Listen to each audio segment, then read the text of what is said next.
RDTDaily.com presents a Tarabuster with comedian Tara Devlin. Yo, what's happening? This is Tara Devlin. Thanks for hanging out. Unapologetic liberal talk on the right side of history, decency, dignity, democracy, and humanity. This is so weird. I'm looking at my eCam, and it has my iPhone. It says Tara's iPhone. It's been connected. That is weird. We'll have to try it out. Maybe I'll play a video or something. Or I don't know. What is it playing? Oh, holy shit. Wait a minute. The mic sounds okay. You guys will let me know. The producers in the chat room will let me know how the mic sounds in a minute. I don't know. I did an update on eCam. It's always iffy. So, right before the show, it asked me to do an update. So, hopefully everything's running. Greetings, everybody. Greetings, Aaron in the chat, and JD, and Ed the Second. So nice to see you. I'm sure others will show up shortly. That's the thing. We have the best chat room in all of the liberal media. So if you want to hang out, and I'm not just saying that, so see for yourself. Don't take my word for it. Come on over to youtube.com/C for channel/Tarabuster and hang out with the greatest chat room. Because I don't know what makes this chat room more special than others. I think it's let me think about this. It's the humanity of everyone in the chat room. It's the team spirit. It is a real community. And we do actually care about each other. So I started this show a couple of years ago, I guess now, the regular podcast. And we've certainly grown and we've gotten to know each other. And dare I say, some of us have become friends. I mean, it's kind of we don't see each other in real life, but we have not only the show, but the Discord page. And people, come on over to Discord. In between shows, the link is in the description. You can get together, chat with, and send messages and post pictures about your life. And it's how we get through the last days of the American Republic, and that's what we're in. And I can't even believe it. That's why I'm doing a show tonight. I debated doing a show, but then I thought, hey, let's do it for the Patreons. If you can become a patron, please do at patreon.com/Tara Devlin. And I want to thank Mark Uncle Smokey for his patronage. And, of course, APS Radio News for your patronage, your very generous patronage. That helps keep us going.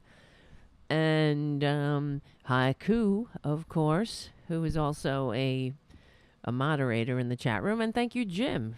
Jim is our moderator right now. We have a zero troll policy because who needs them? They don't bring anything to the table, just like Republicans. And what else? Do I have to do any more plugs? Well, we will have our regular show tomorrow night. So we meet definitely at right here at this page at youtube.com/saferchannel/Tarabuster at around 8 p.m. Eastern Standard Time. That's for our regular Progressive Voices show.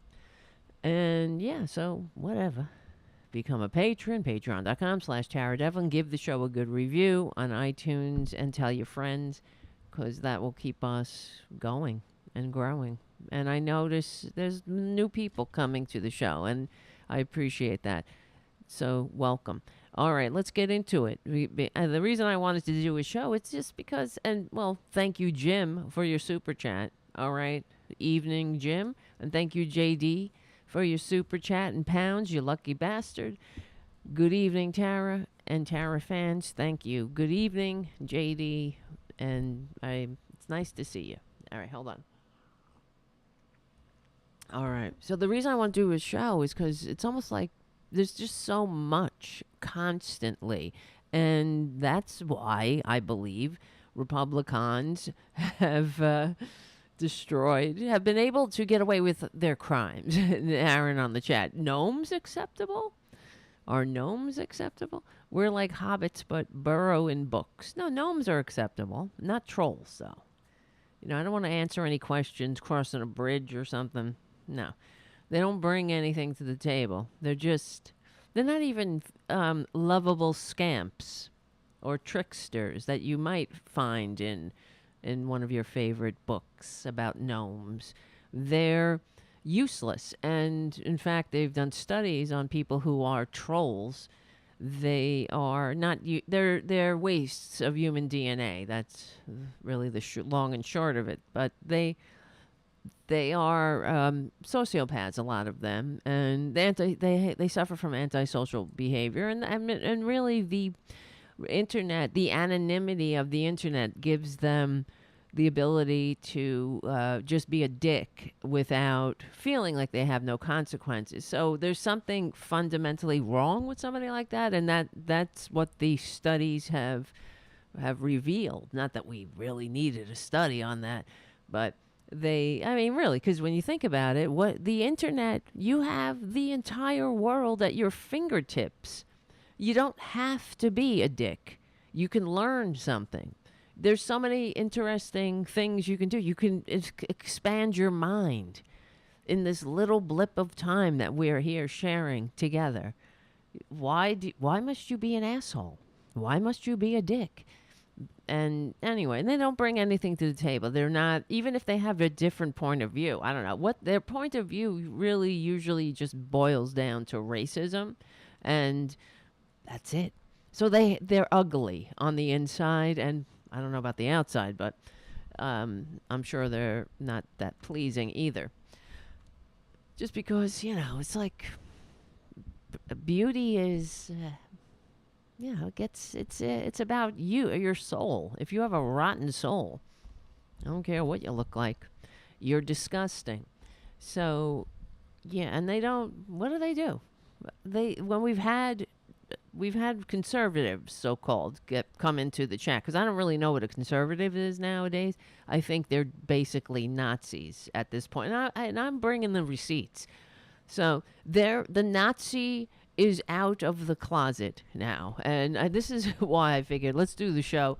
And it kind of sucks that the Republicans are getting away with their crimes. And the way that they do it is that they never back down. They never concede that, and they also follow they follow this con man like he's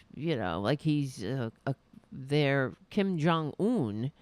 And they pass policies based on a big lie to destroy democracy ultimately, and then they kick down on minority groups. And now once again it's gays and trans people.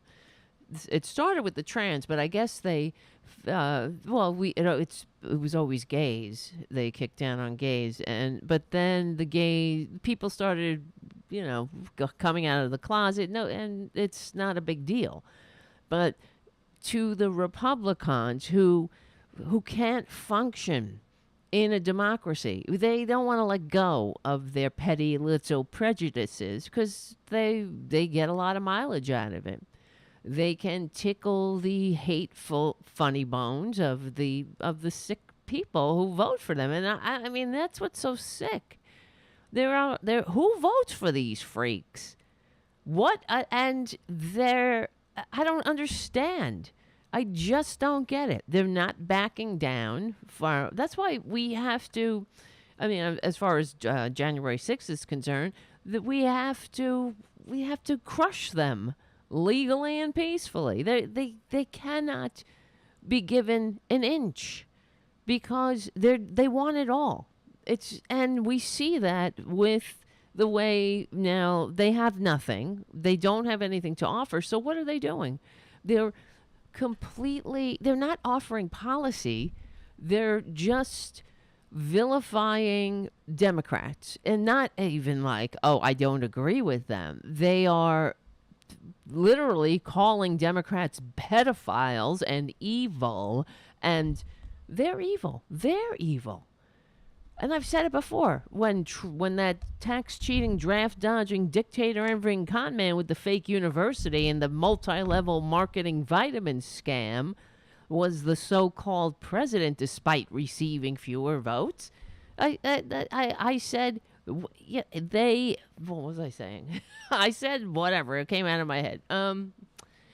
They bring nothing to the table, and they don't care as long as they get to hate as long as they can nurse their prejudices like a baby sucks on a binky. Hold on, I'll be well. What? We don't need this music now. That's really the Friday night music, but it's good for me to keep time. But so they vilify it's dangerous now. So we're in the part where it's do or die. Either we get this democracy back on track or it's done. No kidding. They're violent, they're sick, they're childish, they offer nothing. And that's why I titled the show The Two Parties, Progressive Patriots or Republican Traitors, because today, was it today? Whatever, recently, a couple of days ago, maybe, Roger Stone, who is a traitor. He's a traitor, right? They're grifters. Roger Stone, he was speaking. This is the other thing. Who invites Roger Stone to speak? What the fuck, right? Why would you bring that comic book villain into your group to speak to you? What does that say about you? You know, I can tell you. It says you're not well. You're very sick and you need help. Not only that, you hate America and you're a dupe. And why? Why would that be? It's because of your petty prejudices and your immaturity that prevents you from functioning in a free democratic society that you could only pretend to love. The cognitive dissonance of Republicans, for example.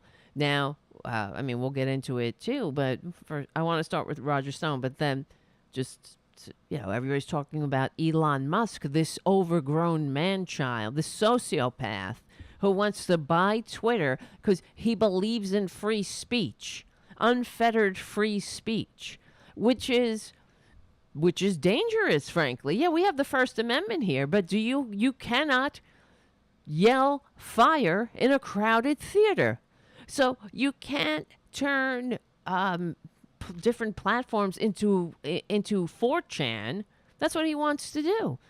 That's not how it works. That's not how we can have a functioning, multiracial, democratic republic that works for all. You cannot weed through lies. You can't be infested with lies and have a functioning society. Just look at Russia.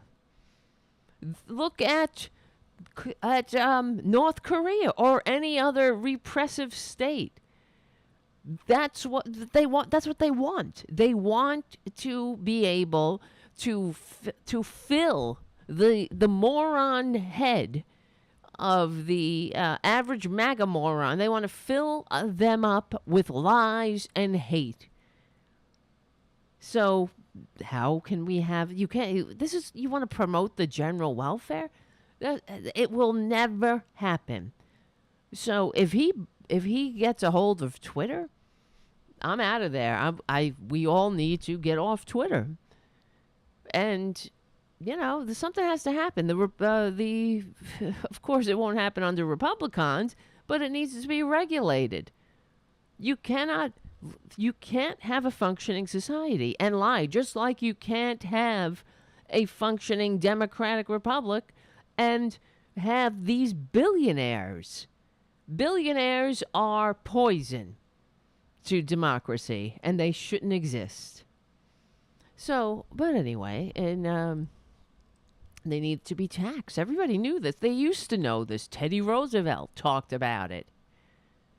The bloated fortune, just by its the danger that it prevents, must be taxed. I mean, they taxed to the point where it cannot endanger the society itself. This democratic republic that people fought, bled, and died for. Not them, of course. We.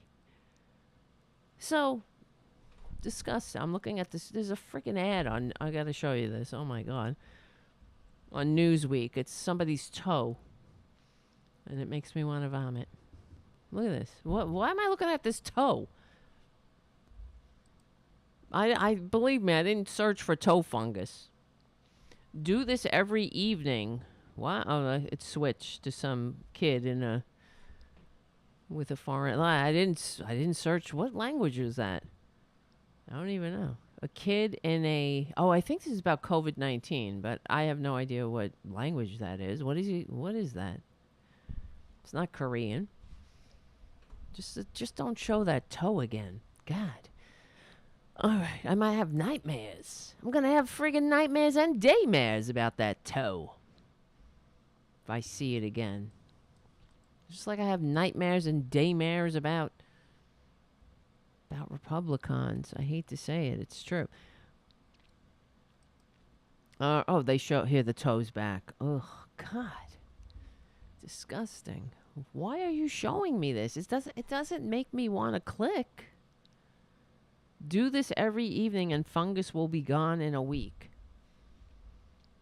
I don't care. I don't have fungus. I don't want fungus, and I don't want to look at that toe. Newsweek? Why are you showing me a diseased toe? And a diseased mind of Roger Stone. Jesus Christ. All right, well, Roger Stone was speaking to a bunch of, it looks like a lot of women who hate themselves. I don't know what's wrong with them. And, Roger Stone, I guess, not that there's anything wrong with that. Roger Stone is a swinger. I don't know if you knew this. Roger Stone. He's disgusting. Could you imagine you're a swinger and then you show up somewhere, you're going to swing, and you got to bang Roger Stone? Ugh. Let's see. Swinger. Yeah, there he is. Did you know that, guys? Roger Stone. See, they're I mean, I don't know. I don't know what else is wrong with him. You better believe there's Republicans have they have a cornucopia of different manias that need to be addressed, but they will never do it. So, Roger Stone put out ads seeking similar couples or exceptional, muscular, well-hung single men. Okay, that's an ad that Roger Stone placed. Did you guys know that? Let me see. Where are you? I can't find you. Yeah, he's whatever. I mean, they're all fucked up. Okay, in some form or another. They talk about family values, and they kick down on gay people who want to get married and have a build a family. Well, these freaks, he's out there putting out ads for well-hung men. That's Roger Stone. Yeah. Roger Stone, 66, and his wife. What year was this? 66. This is from the Daily Mail in 2019. Roger Stone and his wife, Nydia, were regulars of a notorious private sex club in Washington, D.C. The club often was home to one big orgy with sex acts openly taking place on the dance floor, in back rooms, and even in the bar, with porn running on TV sets. A journalist working undercover at Capital Couples, that's what it was called, and his date were approached by a duo who identified themselves as Roger and Nikki. Not only were the Stones exposed as swing club aficionados, but they were also linked to personal ads to meet other couples and hot single men. Now, he's gay. That's what it is. He's gay, just like, I mean, there's a lot of shit going on in his sick ass mind, clearly.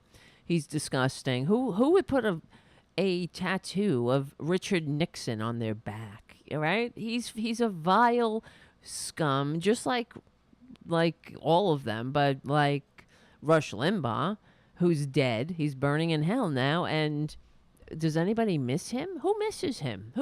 What world? What person? What normal, decent person? What Mother Earth herself doesn't miss that scum.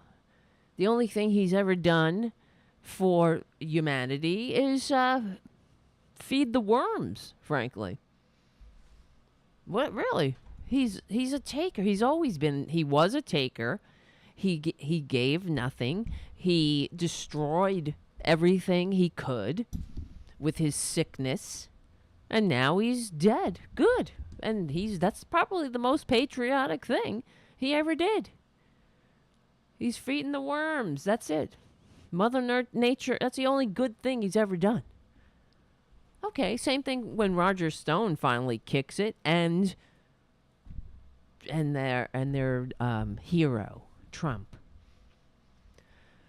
Let's see. Not only were the Stones exposed as swing club aficionados, they were also linked to personal ads to meet other couples and single men. I love that he wants well hung. Hey, not that there's anything wrong with that, but hey, don't be a hypocrite. But the thing is, this is what they do. He's probably gay, and in my Psych 201 analysis, and because he's a coward, he can't live in an authentic life. He married a woman, and they go to swingers club because he really wants to see other men and have sex with other men. But I don't know if he does or not at the swingers club. But it's that's what it's about. If you really want to get, psychological, he can't. He likes it because there's other men there, and that's what he really wants. And he can only perform when he's watching well-hung single men. So erotic photos showed Stone naked from the waist up and Nydia in thigh-high stockings. This is a 66-year-old man, okay, at the time. Hey, I mean, okay, I'm not, whatever. Am I judging him? It's not really judgment. It's just pointing out their epic and bottomless hypocrisy about everything. Erotic photos. Oh, yeah, I read that. The suggestive photos first appeared in the National Enquirer and with the headline, Top Dole Aide Caught in Group Sex Ring. The political confidant and longtime friend of Donald Trump is facing 7 charges brought by Robert Mueller, including making false statements to Congress. Well, he was pardoned. The traitor was pardoned. And then the Daily Mail leaves a email. Did you swing with Roger Stone? Contact us at news at mailonline.com. I wish where's the ads? Here we go. I'll show you some of the ads. You see? Dole aide caught in group sex ring. There he is with his Roger Stone and his wife. Where's the other pictures I've seen with him standing there without a shirt? Freak ass. It's like, it's like, look at him. Disgusting. He's a disgusting, gross, dirty old man. It's like, that's who they are. It's like Matt Gaetz, the same thing. A sexual predator. Trump, same thing. Sexual predator who liked to troll the dressing room of Miss Teen USA. They're disgusting. Who votes for these people? Okay? Well, yeah, what does that say about you? Disgusting. Anyway. So Newt is poly? Aaron on the chat? I didn't know that. Newt Gingrich is poly. Fucking just say, well, and there they are, going after gay people who just want to live their lives and get married, and trans people who just want to live. These, because nobody is safe under their self-serving, disgusting sociopathy. They're disgusting. They're sociopaths. We can't, that's why you don't give them power, but oh well. This is what happens. Let me ask you guys a question too, and I'm really sincerely want to know. Anybody who knows of a successful right-wing government, please let me know. Put a link in the chat or whatever, because I am of the opinion, and through my own research, that I'm a history buff, but I've never come across a successful right-wing government. And what is the version? What, I guess it depends. What is your version or definition of success? Mine is a government that works for everybody, a democratic republic that works for more than just the 1%. I would say like the happiest places on earth, like New Zealand and Sweden, all the democratic socialist countries, which Republicans, because they bring nothing to the table, and they don't want to help. Okay, all right. Well, let's just play. This is how we know they're the enemies of the people. They really are. Because if they wanted to, I mean, we have problems in this country. Obviously, inflation is very high. And what do Republicans do? They try to make it worse with their dirty tricks. Like Greg Abbott in Texas slowing down the trucks to the point where their product and the stuff that they're hauling is going bad. Trying to make everything worse, just like they did when Obama was elected. And we were hemorrhaging 750,000 jobs a month. What did they do?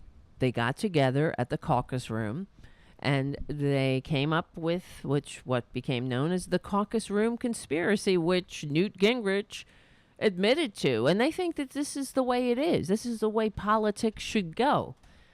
But that's not the way it should be. They got together at the caucus room and they vowed that they would do nothing, that they would block Obama from trying to do anything for the American people, to deliberately, the Republicans they vowed to deliberately cause harm to the American people for political gain. So they crashed the economy, where for the third time in 100 years, we're on the verge of another Republican Great Depression. And they say, okay, here's the mess. And basically everyone's going to suffer until we get back in office so we can continue to turn America into a Putin-style autocracy. That's what their plans are. They hate democracy. They hate America. And it's coming out, they're really coming out of the closet with it. So I hate to be proven right, but I am. Where is Roger Stone? Yeah, this is what this actually is the first time I've agreed with Roger Stone. Let's listen. We have two parties in this country, the Patriots and the Traitors. Yeah, you're right. This is not about Republican and Democrat. Look at all these women. Look at that woman with the blonde, whatever that is. Something is wrong with you, ladies. and I think I have a clue of what it is. It's racism, and you've probably been around Fox News too long, and you want to get that patriarchal pat on the head because you feel like, and you're a coward too. That's the other thing, where you need the hierarchy of white men at the top. Otherwise, because it's racism, it really does come down to it. If you could only get help for your sickness, the world would be a better place, and actually you would be a better person. You know, and you would recognize how disgusting somebody like Roger Stone is, how vile he is, what a sick, self-serving sociopath he is. That's the point, like, of republicanism, self-serving sociopathy. I got mine, Jack. Sucks to be you. And they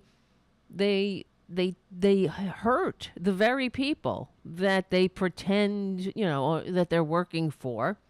And they hurt them in many ways, not just economically. They hurt them spiritually and morally with the lies, and they hurt them by encouraging their racism, their sickness. Because you know what? I keep talking about it, but this is the thing: is what is the meaning of life?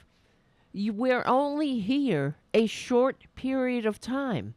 And why are you wasting your time being a hateful bunch of scumbags? Why? If the Republicans weren't the enemy of the people, what would this government look like? And I was thinking about it. I always think about it, but they would contribute. They would want to come up with solutions for the problems we face. As far as inflation, they would get together with Democrats, and they would come up with a solution to ease the pain of the American people, because this inflation is a worldwide problem. But what do? They pick at like little Nazi gnats running around going, Joe Biden, pick. They don't know how to behave. We see how they are, though. They've sullied everything. They've disgraced every office that they've squatted in, despite receiving fewer votes. They turn the sacred People's House into the WWE. Bunch of freaks. And if they really cared and loved America, that's what you would do. You would get together and say, the American people are hurting. So how are we going to come up with, what's the plan here, guys?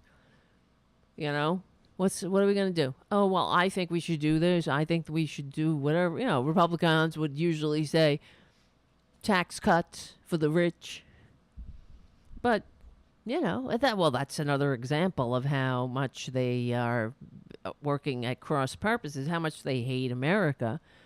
Because in order to have a functioning democracy, you need a economically vibrant and upwardly mobile working class majority, and the Republicans can't stand that. So they do everything they can to destroy that, as we know. All right, let's finish this video here. I can't stand looking at these people. Who did he speak to? Wait a minute. Roger Stone. Freak. They're all a bunch of freaks. Yeah, Jerry Falwell Jr. I see on the chat. Who else? There's a laundry list. Well, Josh Duggar. I know he didn't. Well, did he run for office? No, he was one of the executive director of the Family Research Council / freaking pedophile, disgusting pedophile. In fact, in his trial, and he's now, we talked about the Josh Duggar thing. He tried to, and anybody who doesn't know who that is, Josh Duggar is one of these 19 kids and counting freaks. He's one of the 19 kids. And he is also a pedophile who molested his sisters. Everybody knew about it, apparently. You know, they're real religious. They don't kiss before marriage, nothing. You know, they basically, they don't hold hands until they get engaged. And then, even the family doesn't hug each other. They do side hugs. I mean, there's something really sick about that. You can't, I mean, it's so inhuman. That's not the way humans are. Humans want to hug. They want to be close. That's the nature of life. But anyway, and so he blamed other people. This is what Republicans do. You know, the party of personal responsibility. Out there, never missing an opportunity to kick down on gays and trans people and spread lies. Spread these hateful lies. In fact, the Mother Duggar put out a call or some robocall saying that women, men in dresses were going to go into the women's bathroom and molest children. This is the sick, disgusting trope that they put out there. No, women are going to the women's room because trans women are women. You freak. Men, they don't. I mean. Meanwhile, her damn son is molesting kids and sharing images of raped children. In fact, the agent, the FBI agent that testified at his trial, who is involved with arresting these bottom feeding scumbags, said that the collection of child sexual assault material that Josh Duggar had. I mean, he had hard drives upon hard drives, and and he was real savvy about, technically savvy. That's because he's a scumbag. Let's put on a face to the world of self-righteousness, and meanwhile, this is what they are. Party of personal responsibility. Meanwhile, people are just trying to live, trans people, gay people, just having normal lives and being attacked by these sick, immoral scumbags. Right? So, the FBI agent said it was the worst he'd ever seen, which is probably, that makes it God knows. In fact, they said there were images of 8-year-olds being raped. How disgusting must you be to enjoy that? Enjoy images of that. Oh, it makes me want to fucking lose it. And his defense was, of course, Biden was after him. Democrats were trying to sully him. Everybody else. Same old, fake news. And then he tried to blame it on some kid who works at the car lot that he owned. Right? That's because they're real into Jesus and shit. And responsibility. So let's blame this kid who works here to save my own ass. That's how vile they are. They're all disgusting. Everyone has a story. Every single one of them have something wrong with them. Am I wrong? I'm not. But the thing is, that's the thing about normal people, about progressives. We're not trying to hurt them. We're just trying to have health care. We're just trying to have a democracy. We're trying to honor the sacrifices of everyone who ever died for democracy by making it function and work for all. What are they doing? Spreading lies, spreading hate. They don't even have a platform, and we'll get to that too. They don't have, because what the hell is her name? Ronna Romney, who took out the Romney because Trump was triggered said that, they're not going to participate. Republicans aren't going to participate in presidential debates anymore because it's unfair. Everybody's picking on them. It's so biased. It's so biased. They're such victims. You know why they don't want to do a debate? Because they got nothing. And something might slip out of their mouths that praises Nazis. They can't help it. Everyone's picking on them. They don't have a platform. They got nothing. They got no policies. Their policies are make the rich richer, destroy the fruited plains, blow the tops off the Purple Mountain's majesty, divide and conquer the general welfare, and drag us back to the very system the founders fought a revolution to escape, where the rich run and own everything and everybody else toils in the field, awaiting their rewards in heaven. Prove me wrong. Please, I want to be wrong, but I'm not. And that's what I'm saying. If anybody knows of a successful right-wing government, I'd like to learn about it. And that means a government that works for everybody. That's where people are, relatively happy and free. Let's see. Not anymore. It is about those who believe in our constitutional freedoms and are ready to fight for them. Yeah, and it is those who have sold us out, those who will buckle to the machine. Right. You're right. I agree with the traitor Roger Stone, who on January 6th was like, oh shit, we effed up. Better get out of here. Now he's like, no biggie. Just like Marjorie Taylor Greene, who said, we should all just get over January 6th. Well, yeah, I have that too.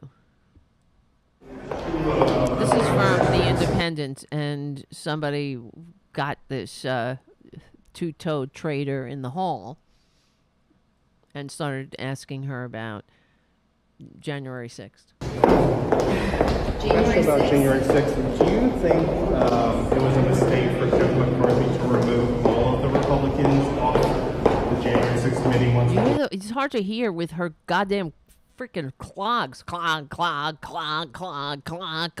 She got to make her presence known everywhere. Don't worry, honey. We can smell you before you come around the corner. We could smell the stench of sociopathy and sickness.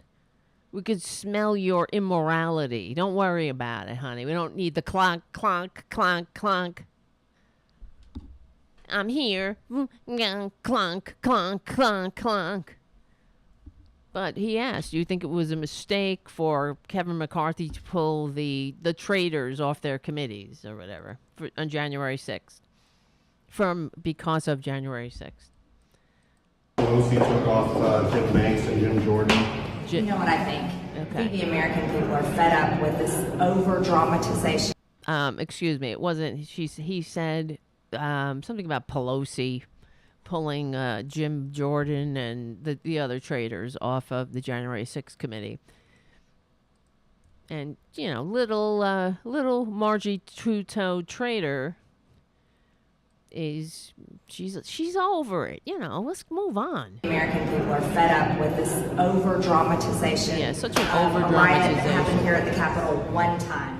You know what they care about? They care about the border that's getting invaded. They care about the gas prices they can't afford, the food prices they're about to not be able to afford, and they're sick and tired of the drama from all you people that run around the Capitol, and that's all you want to talk about. If you want to get outside of the city and come... It's just everybody is over. It's just an exaggeration. It only happened once. That's her thing. January 6th, the riot, the assault on the Capitol, it just happened once. Imagine if it were Black Lives Matter. Right? Like I said, what do you think the Republicans would be saying? Would they be like, Get over it. It only happened once. They're traitors. Marjorie Taylor Traitor Greene defends January 6th because it only happened one time. That's from The Independent. Yes, Georgia Republican tells a reporter, Americans are sick and tired of the drama from all you people that run around the Capitol. Totally different story. They are sick and tired of January 6th. It's over, okay? It was a riot. It was horrible. I hated it. I was shocked. It was a terrible experience. Yeah, whatever. People are rotting in jail pre-trial. It was a because they've been terrible arrested. experience, but people are rotting in jail. The traitors are rotting in jail. It was so terrible. What was so terrible? That you didn't overturn the election? You traitor? That's what probably, it was so terrible because she goes from, it was terrible, I hated it, people are rotting in jail. You know, she caught herself. She can't help it. If any glimpse of humanity they get is an act, frankly. So she doesn't care about January 6th. She didn't think it was terrible. She enabled it. She continues to enable it. She's one of the standard bearers of the insurrection. Why don't you go to the jail and visit those people? Everyone's being prosecuted. Everybody's being prosecuted. Why don't you go to jail and visit those people? Oh, the people who beat Capitol police officers? The people who tried to hang Mike Pence and Nancy Pelosi? God, these sick goddamn traitors. Yeah, well, Roger Stone is right. It's about traitors or patriots. It certainly is. Should be prosecuted. Why don't you care about things that people honestly care about instead of continuing on with this, okay? Go ask about BLM and Antifa rioters. See if they're BLM and Antifa. What about? Did BLM and Antifa storm the Capitol? I thought they did. Oh, no, they didn't. Which is it? This mythical Antifa. I never see any Antifa. They're always talking about Antifa. But, I mean, with everyone having a phone that with a video, the capacity to record, where's the Antifas? All I see are Trumpanzees, violent traitor Trumpanzees. Jesus Christ. But they're traitors, and that's why. We're in big trouble if they get power. We really are. And let's see, there's so many things I want to talk about, which is why I'm doing the show. But remember, we will have a show tomorrow.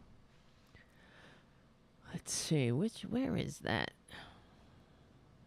They're traitors, yes. Oh, look at that. Well, there's so many. Trump-backed Nebraska gubernatorial candidate accused of groping several women. That's who they are. Oh, how about there's another Trump traitor who voted illegally. Not just Mark Meadows. Wait, was it Mark Meadows? Yeah, Mark Meadows. Trump, let's see, voted. Some guy from the Villages. Every time we turn around. Residents of the Villages admit to voting twice in the 2020 election. Yeah, all this voter fraud. But it's them. It's always them. Being a bunch of traitors. 2 residents, and not too, like I said, not looking too good. Wait, how come I can't? Oh, here it is.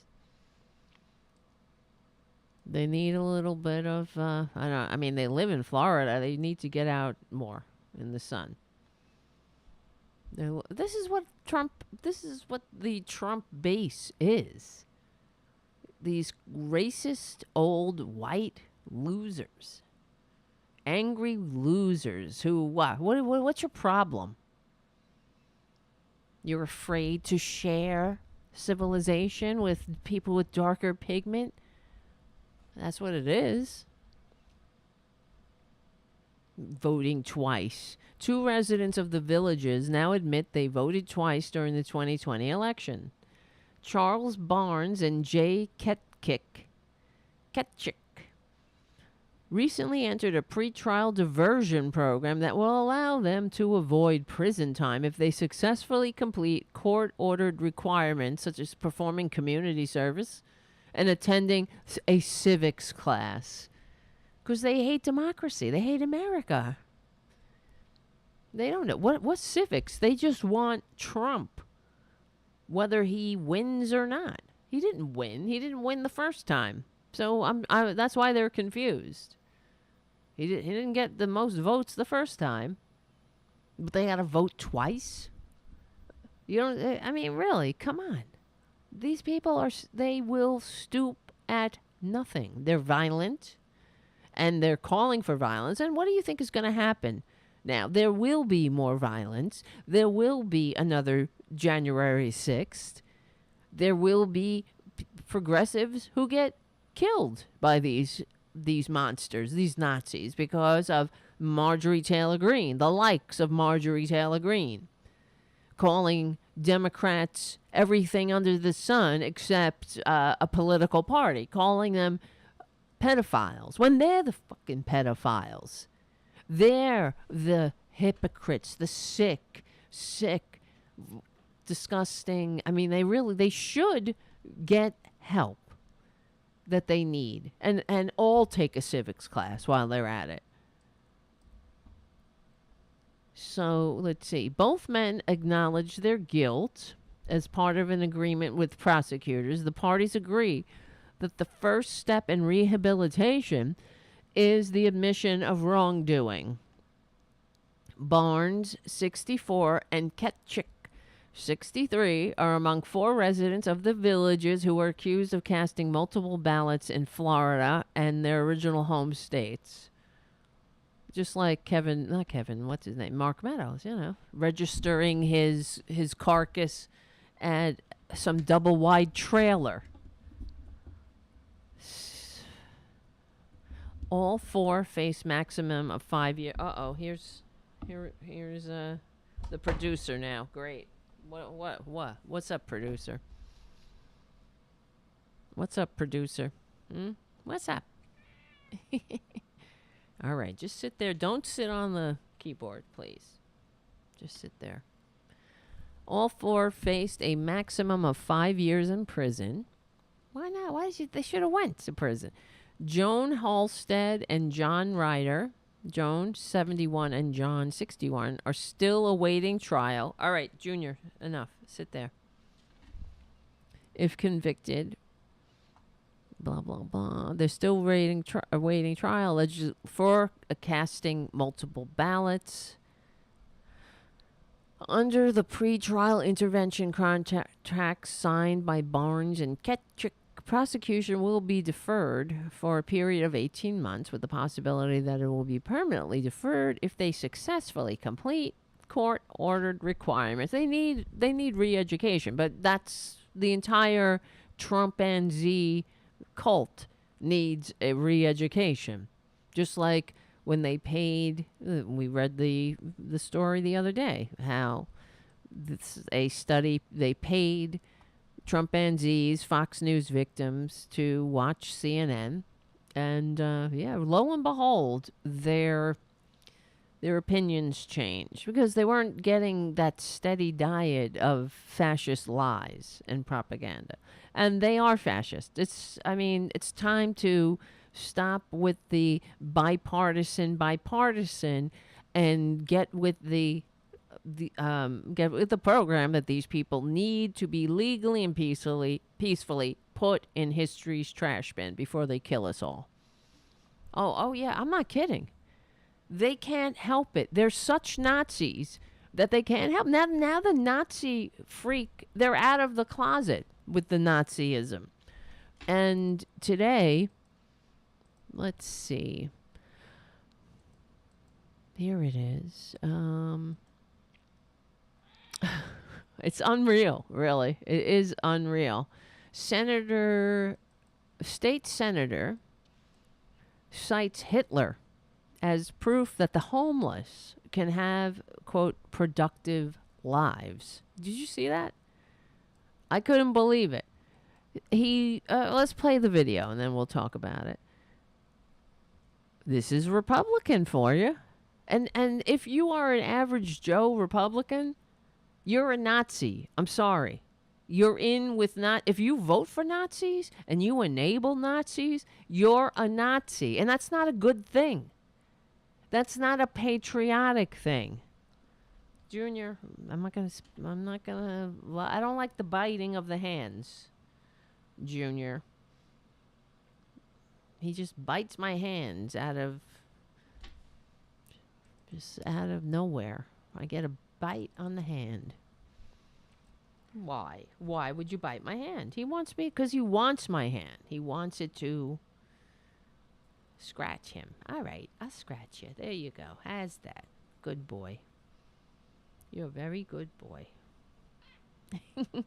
Will you tell everybody how good you are? You're good, right? Scratch, scratch, scratch.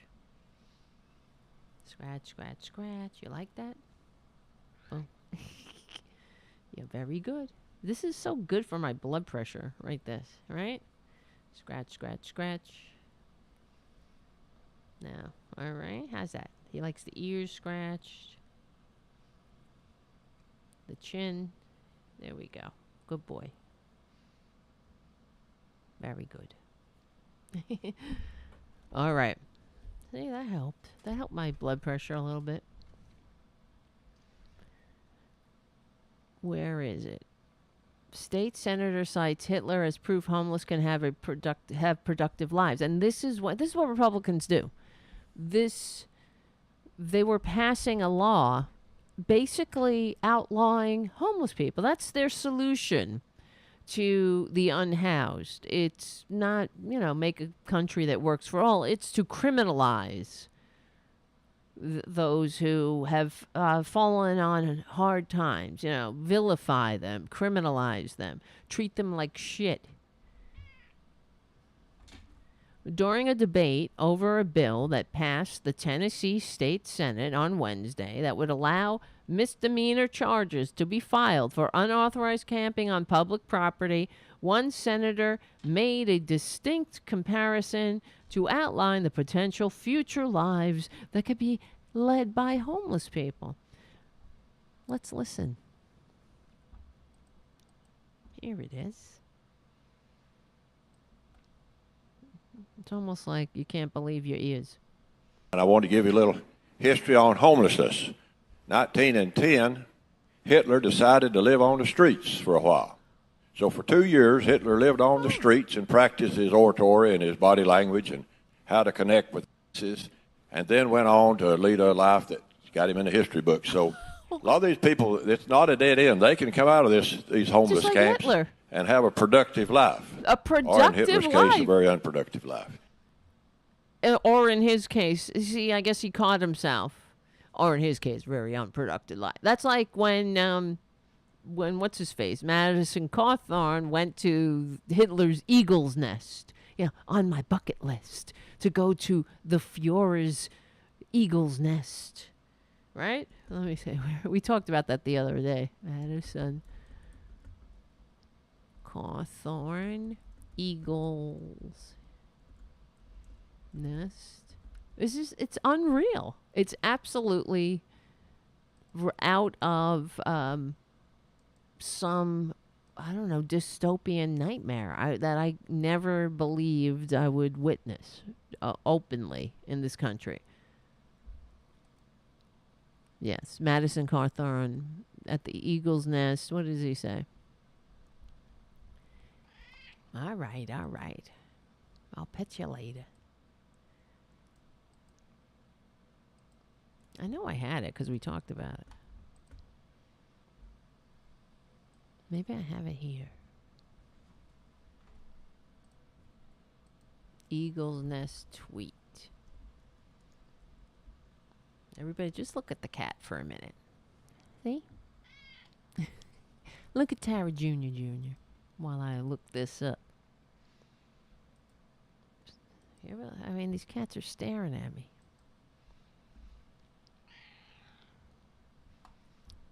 Oh, yes, here it is. Madison Cawthorn. There he is.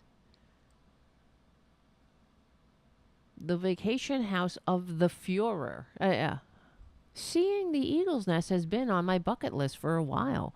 It did not disappoint. Strange to hear so many laughs and share such a good time with my brother, where only 79 years ago a supreme evil shared laughs with his compatriots, not co-conspirators, compatriots. Isn't it strange?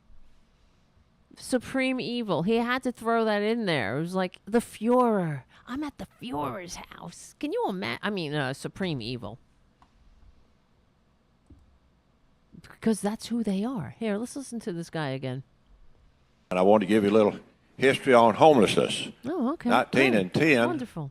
Hitler decided to live on the streets for a while. He decided So that? for 2 years, Hitler lived on the streets and practiced his oratory and his body language and It how was to sort of connect like with going his- to and then a went on retreat. to lead a life that got him in the history books. So He's in the a lot of history these people, books, yeah, it's for not a dead end. They can come out of these homeless camps and have a productive life, or in Hitler's case, a very unproductive life.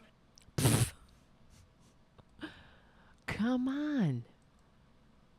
It's almost, it could be, it's like Andy Kaufman material. Is this real? Is this actually happening? Is this real life, guys? Hitler, I just want to give you a pep talk about Hitler. I want you to be, if you're homeless, don't despair. Hitler, he went on the streets. He was homeless, and that's where he practiced his oratory. Where he convinced everybody to hate the Jews and hate the commies and hate and report on their fellow Germans, and then take people. It started slowly. They started legislating against certain minority groups, sort of like what's happening here in America, and then they banned books and shit, sort of like what's happening here in America, and then he went on to go into the history books. For he got the distinction, the grand distinction of killing 85 million human beings by the time he was done with his right-wing dream. Hitler. Oh, well, I mean, I just want to give you a pep talk. Oh, yeah, don't despair. You, too, can be a Hitler. Like I'm trying to be a Hitler here in Tennessee. I love Hitler. Like Trump loved Hitler. He had Mein Kampf on his desk. The only book he ever read. I don't know. Well, I think he just used it to masturbate to, but sort of like the flag he masturbated into. Oh, God, it makes me sick. How is this happening? I mean, Americans fought, bled, and died to overthrow a fascist Germany. And this waste of human DNA Republican is evoking Hitler in a pep talk. That's where could you imagine? Where are the ghosts of everyone who ever died on the beaches of Normandy? What the hell is happening? Who is voting for this? And then, so, like I say, it's disgusting. I mean, of course, they're disgusting, but I was watching, speaking of disgusting, I was watching the corporate media, and same shit, different day. Polls. Joe Biden's down in the polls. And inflation. Well, can Joe Biden break through? Can his message break through? What message? Why don't you use your time to talk about the message? Talk about things like this. Because the American people they're not people, they're damn sheeple. And you keep saying, oh, Joe Biden is not doing a good job. He's not doing well. And what is the effect of that? Effectively, it causes the dummies to follow suit. These are the same dumbasses who vote for a con man, who think that a serial bankrupt, tax cheating, single biggest loser, American taxpayer, for 10 years. He lost over I don't know, what was it? I looked it up. A 1 point something billion dollars, but he was the single biggest loser American taxpayer. They think he's a great businessman because they saw it on reality TV. That's the power of propaganda. That's the power of what's going on in Russia, the propaganda there. The people in Russia are supporting this war criminal, this vile Hitler of our day. The Republicans are supporting it. They're repeating the propaganda. I mean, it's like, it's unbelievable. But the people in Russia are saying, yeah, we're there to eradicate Nazis from Ukraine. Oh, fuck them. They're Nazis. As they're looting and killing people and putting them in mass graves, killing civilians, targeting children, kidnapping children. It's abhorrent. But that's the power of propaganda.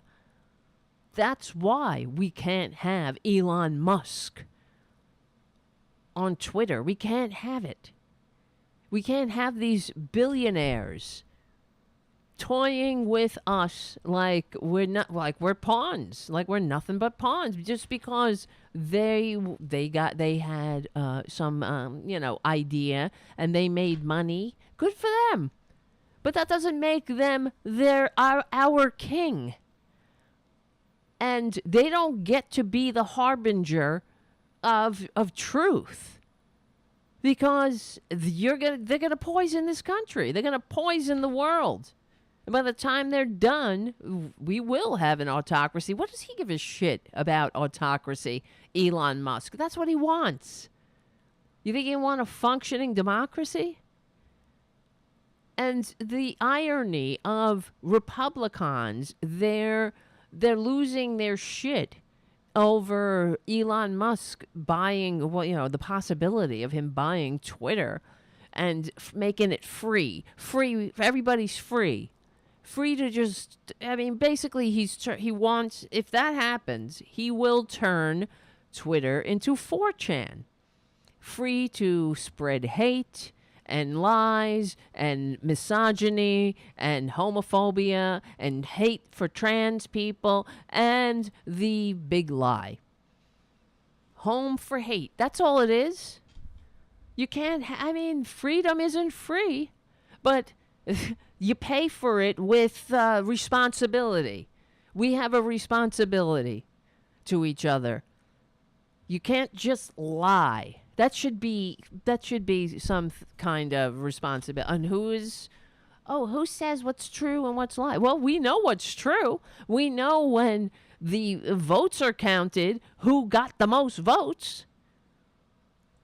So that's true. You don't need, it doesn't matter how many times the tax cheating, draft dodging, dictator envying con man with the fake university and the multi-level marketing vitamin scam lies about it. But that's not what it is. And you have people believing it because propaganda works. I hate these billionaires. I hate them. There should be no billionaires.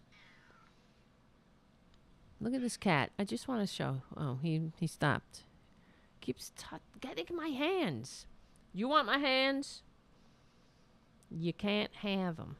I gotta watch. He's gonna be mad. Look at him. He's mad already. All right, stop it. Get up there. Look at it. Look at him. Look at him. I'm sorry, producer. I need my hands. I'm very hand talky. Uh-oh, here he comes. He's looking down. He's thinking about it. Okay, good. Just get up there and clean yourself, Tara Jr. He is. People say he looks like me if I was a cat, or I look like him. We do kind of have the same hair color. And thank you, Errol Thomas, for your super chat. Not only Republicons, wait, hold on. Not only Republicans are best known as Republiclowns, they're also best known as Repubs. Wait, I can't pronounce that. Repuzicans?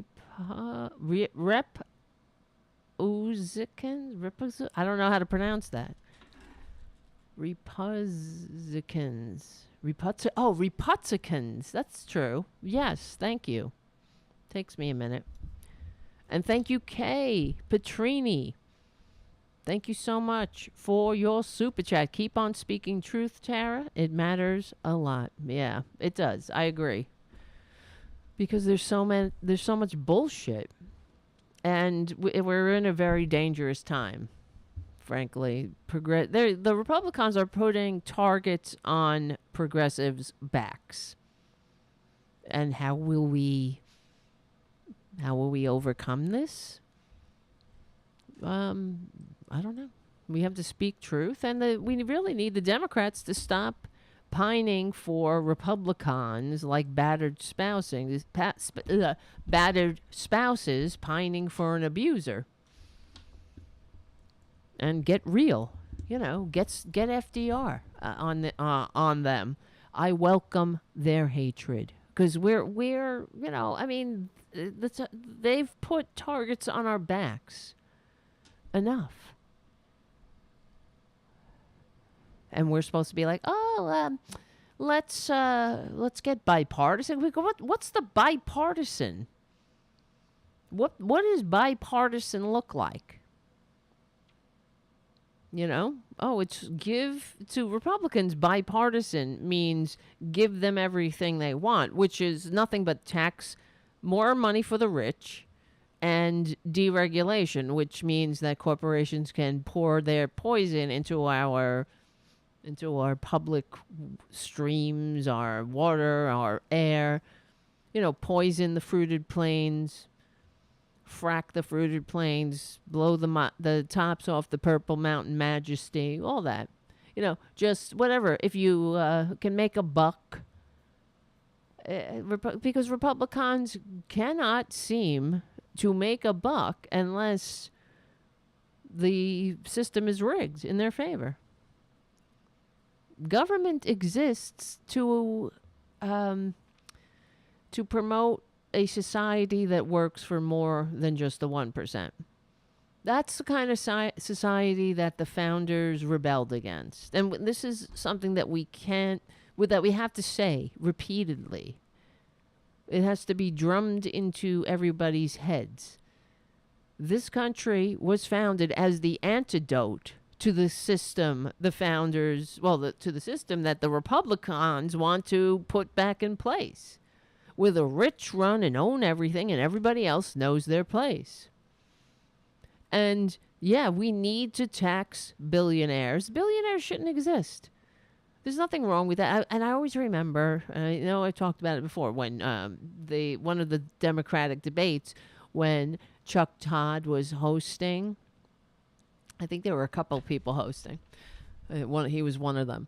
And he asked, he said, Bernie Sanders says billionaires shouldn't exist. And he turned to Michael Bloomberg, the fake-ass Democrat, and said, Mr. Bloomberg, should you exist? What kind of shitty setup question is that? Loaded question. Mr. Bloomberg, should you exist? He feigns what? Ignorance? Should you exist? It's not about should Bloomberg exist. It's about should we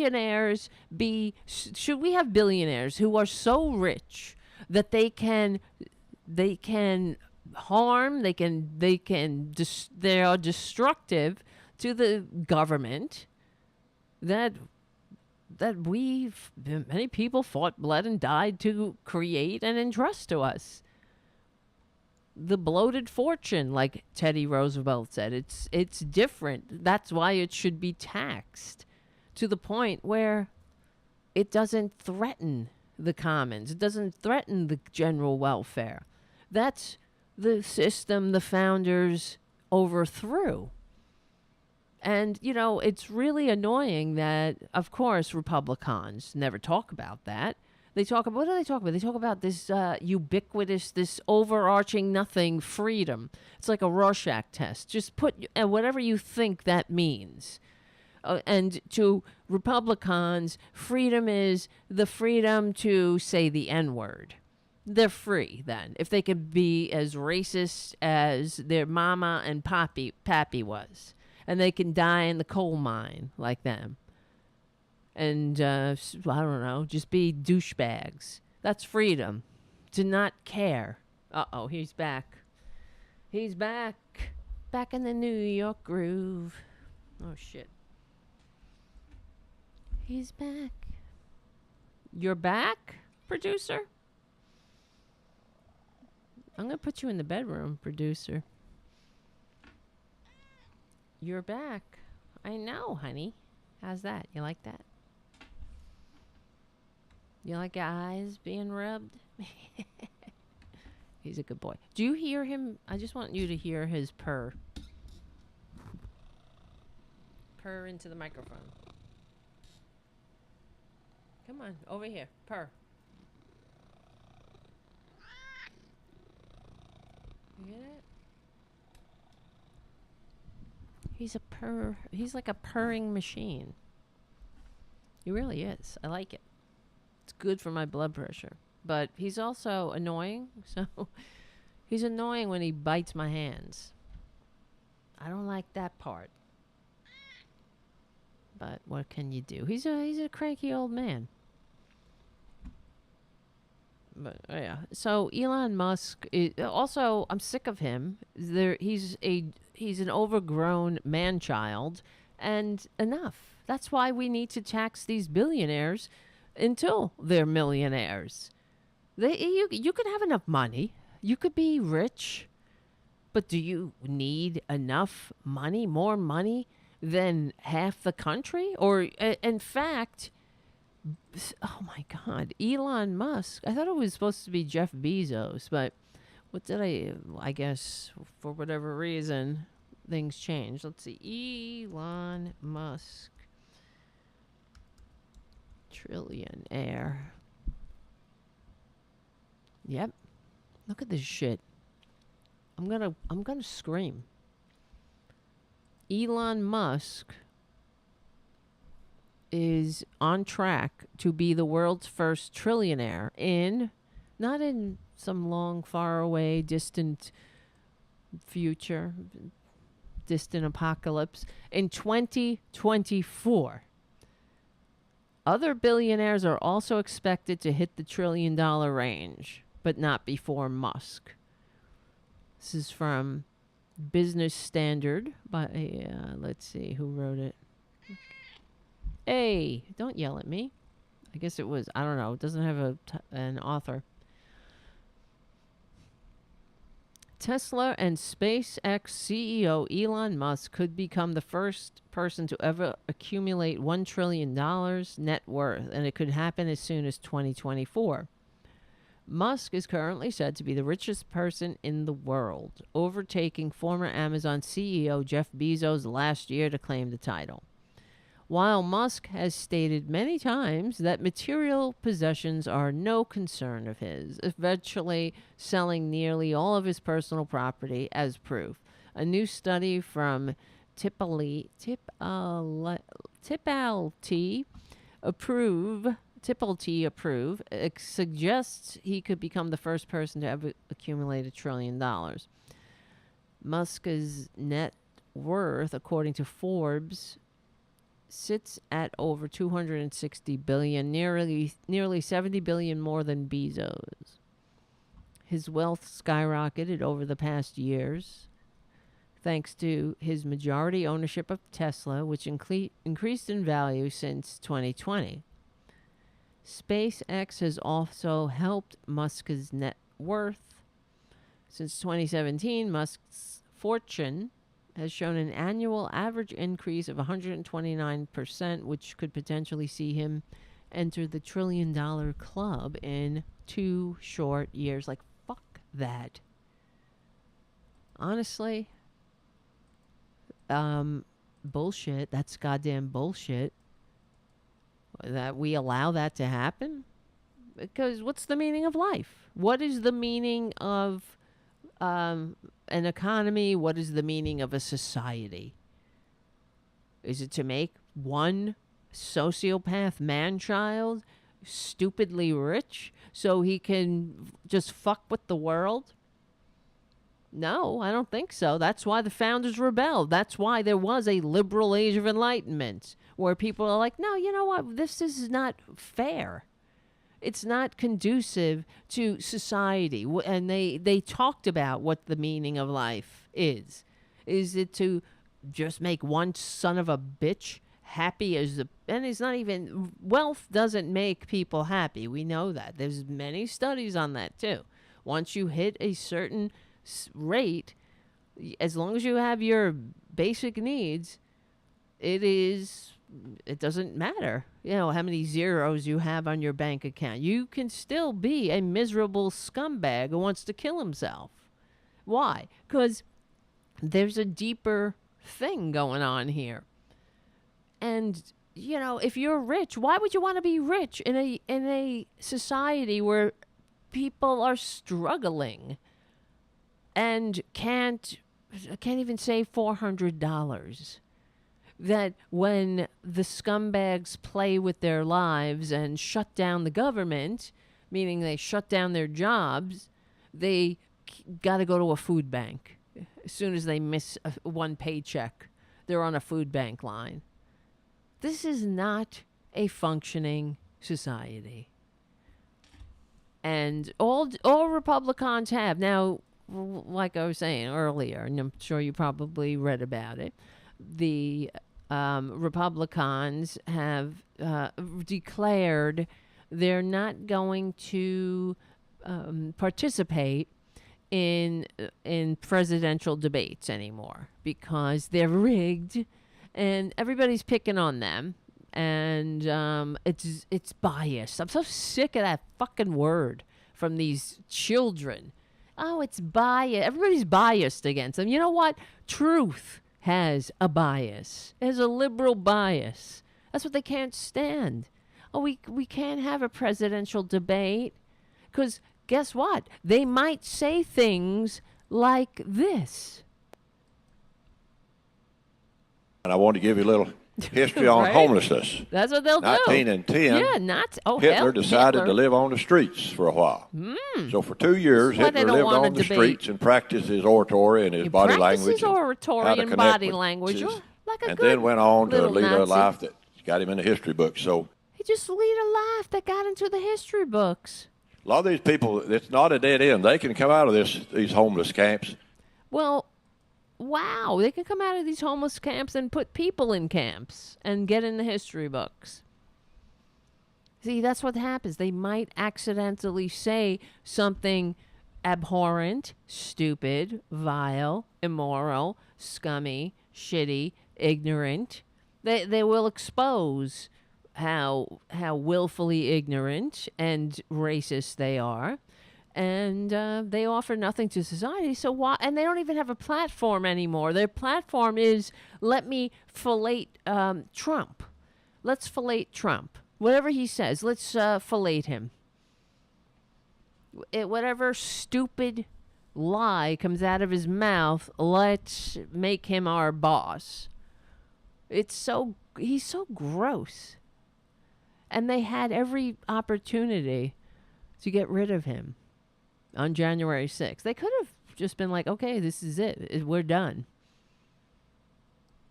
But instead, well, they put their fingers in the air to see which way the wind blows, and they saw that the con man was still selling his greasy, disgusting Trump steaks,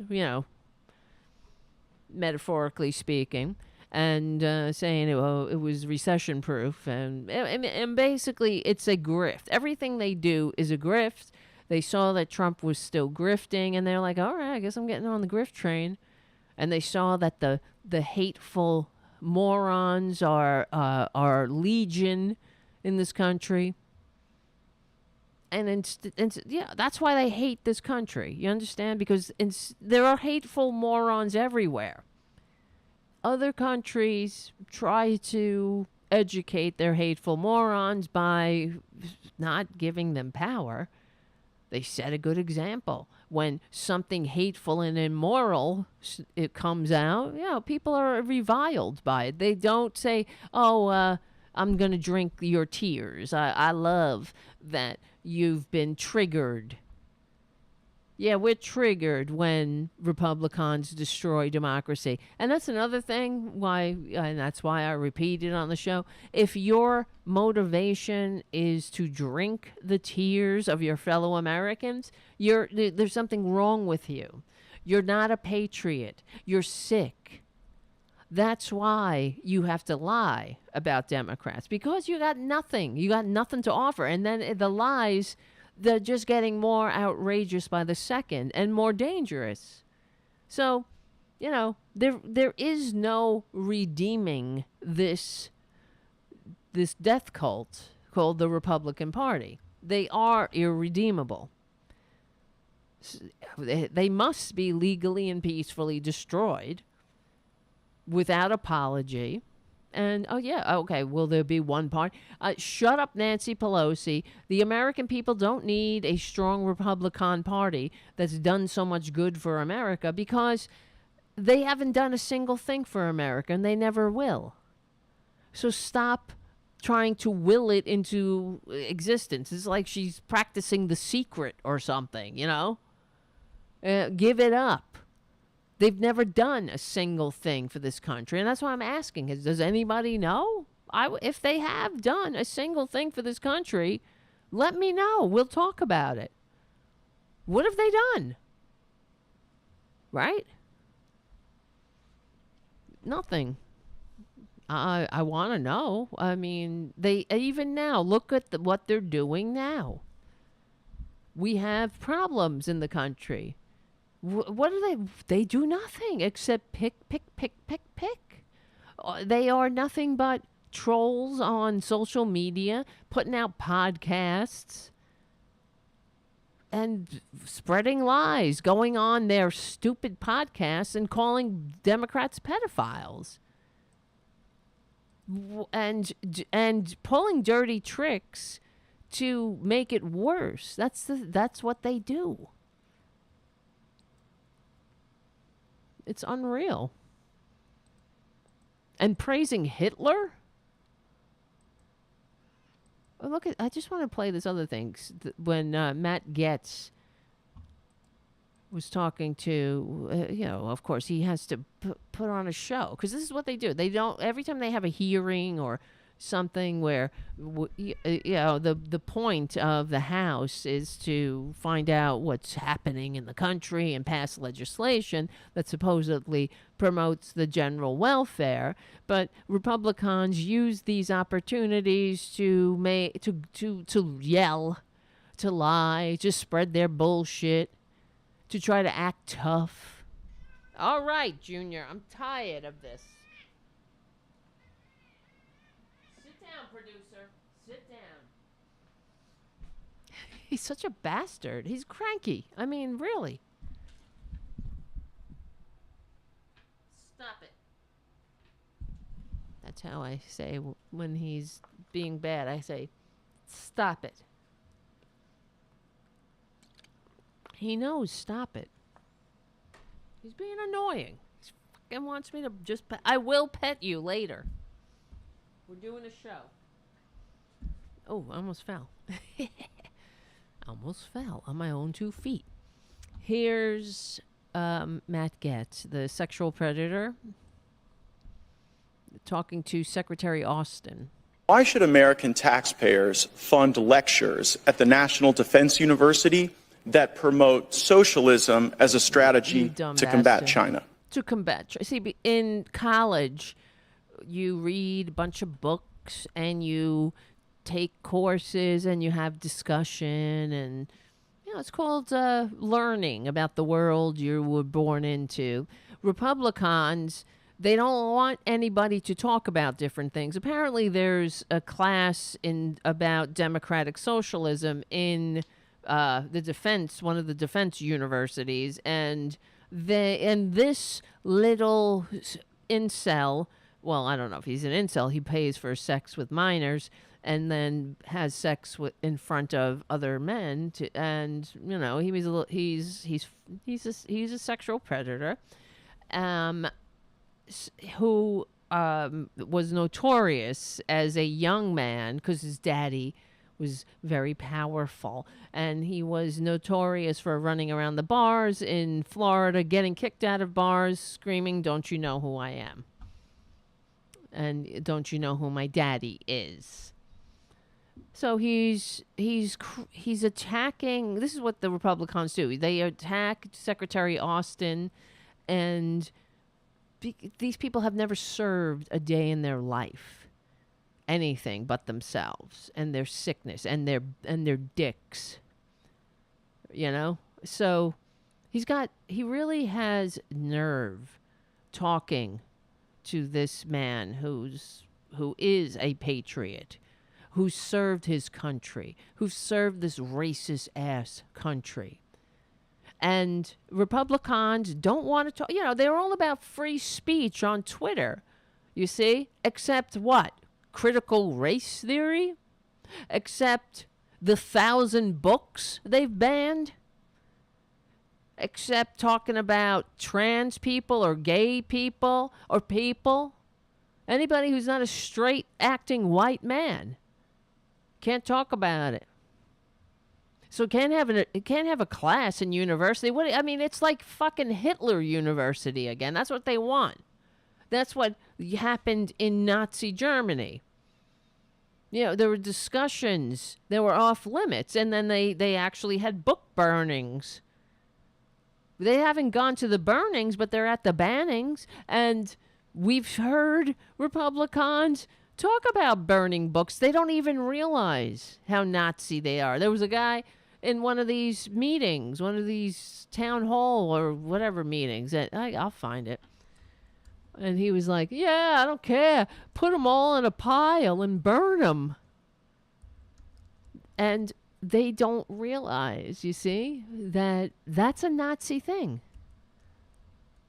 He's like, "Yeah, as far as I'm concerned, just put them all in a pyre and burn them." It's unbelievable. But, let's continue with this. It's the National Defense University is an academic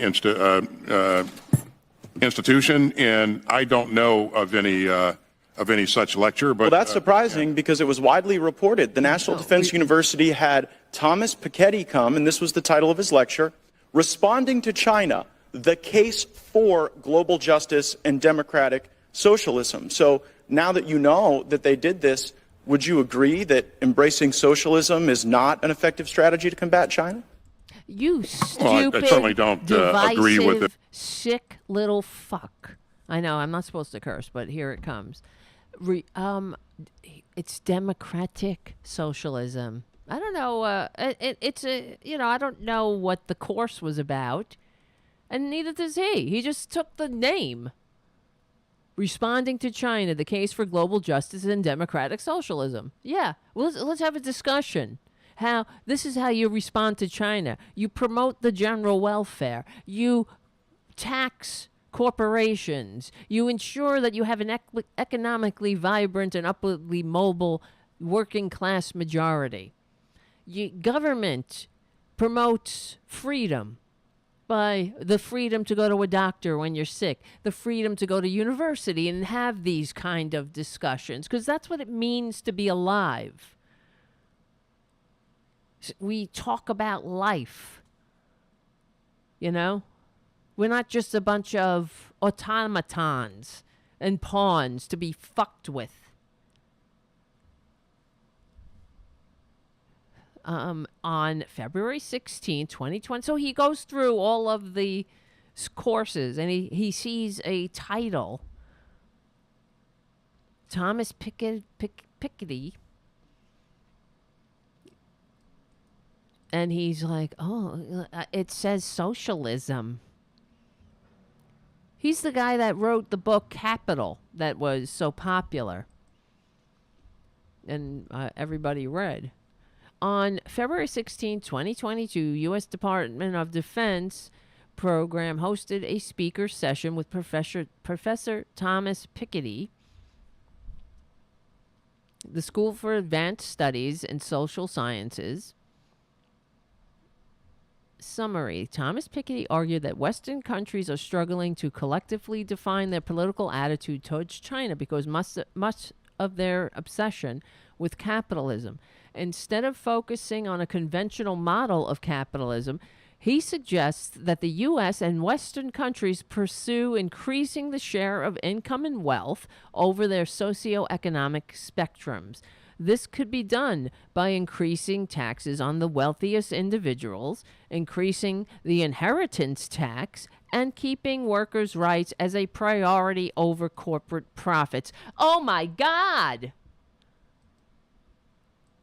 You fucking scum. You see how this is what Republicans, they don't want that world. They want an autocracy where everyone is struggling and at each other's throats and fighting over the scraps. So Thomas Piketty is arguing that, and this is what he argued in the book Capital, that the world, we're in big-ass trouble. Democracies are in trouble because we don't have an economically vibrant and upwardly mobile working-class majority. But we can have that through government policy. That's what FDR was doing. You would listen to this mini-mind sexual predator, wolf-looking gets scumbag who has no business, who shouldn't even have the gall to question someone, like the secretary, because he's nothing. He's a trust fund little brat who is only there to manipulate. Do you agree that socialism it's democratic socialism? Why don't you talk about, it's like, this is what they do. They just vilify. They have no ideas. And their only idea is destroy the American experiment. That's what the Democrats have to say, and because it's true. And they have to fight and stop pining for the Republicans to change. They're a lost cause, Nancy Pelosi. They will not be the strong Republican Party that's done so much good. They haven't done a fucking thing. What have they done? Except get together at the caucus room the night of Obama's inauguration and vow to do nothing to hurt the American people for political gain. And they're still at it. And the Republicans and the Democrats are still a bunch of mealy-mouthed, abused, I guess. I don't know. It's like they're battered with PTSD. What's so outrageous with what Thomas Piketty says? What Thomas Piketty is saying is we need FDR. We need an FDR Democratic Party and strategy. This could be done by increasing taxes on the wealthiest individuals. This is what Teddy Roosevelt said. Increasing the inheritance tax. That's what Teddy Roosevelt said. Because we can't have aristocracies in this country if we want a functioning democracy. This democracy and aristocracies do not coexist. keeping workers' rights a priority over corporate profits. He's saying this is how you combat China. You have a strong, economically vibrant working class majority. Oh my God! You regulate capitalism. Oh, workers' rights over corporate profits? Oh my God. Then we won't have billionaires jerking off in space. What will we do? We won't have a little sociopath like Elon Musk toying with us, threatening to turn the public space into another cesspool. Piketty showed several graphs from the World Inequality Database that showed how economic growth and prosperity increased during the mid-1900s when taxes on the wealthy were higher. Oh, well, that's don't ever interfere with a fascist when they're manipulating reality. Because the Republicans, Matt Gaetz, you can't have this getting out there, because this is what has to happen. So let's vilify, let's yell at the former general and scream that socialism, isn't this the worst? It's the worst.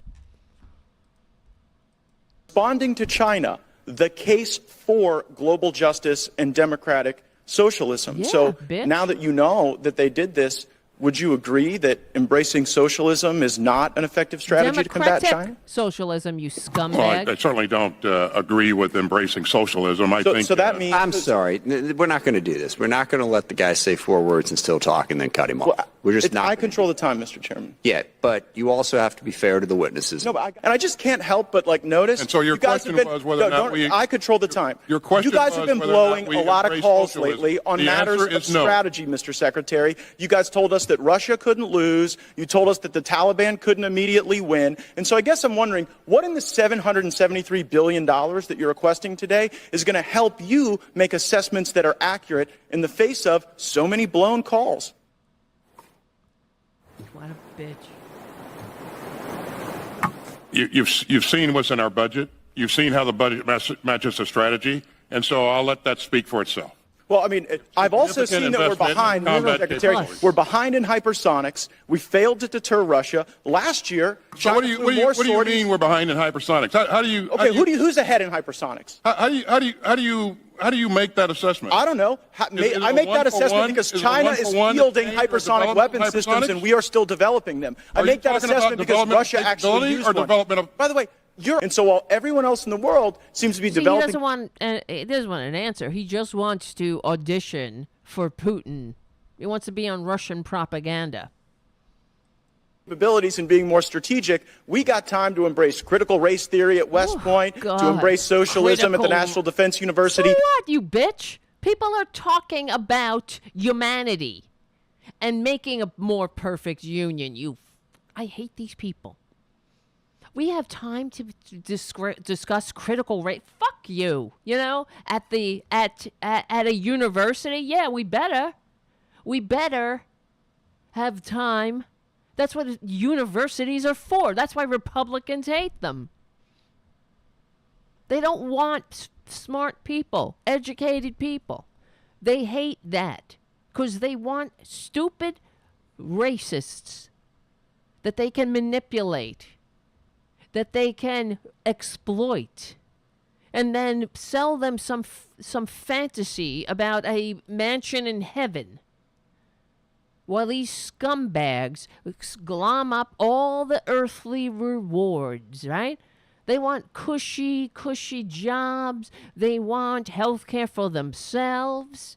They want to hang out and do drugs and screw underage girls. Rape them, I should say. They want, to scream, don't you know who my daddy is? They offer nothing. What is wrong with what Thomas Piketty said? This little cuss is not fit to question Secretary Austin, and he's not fit to even lick Thomas Piketty's taint. He knows nothing. The most ignorant little puss gets to what? Create policy for us? That's why we're swirling the bowl. Don't you agree? He saw the word socialism. Of course, he takes out democratic socialism, and this is what democratic socialism is. Put the workers' rights as a priority over corporate profits. Because what is the meaning of life? It is to get, a decent middle-class life for everybody. Isn't that the sign of success of a democratic society? That's why so many people died fighting fascism, overthrowing autocracy. They sacrificed their young lives.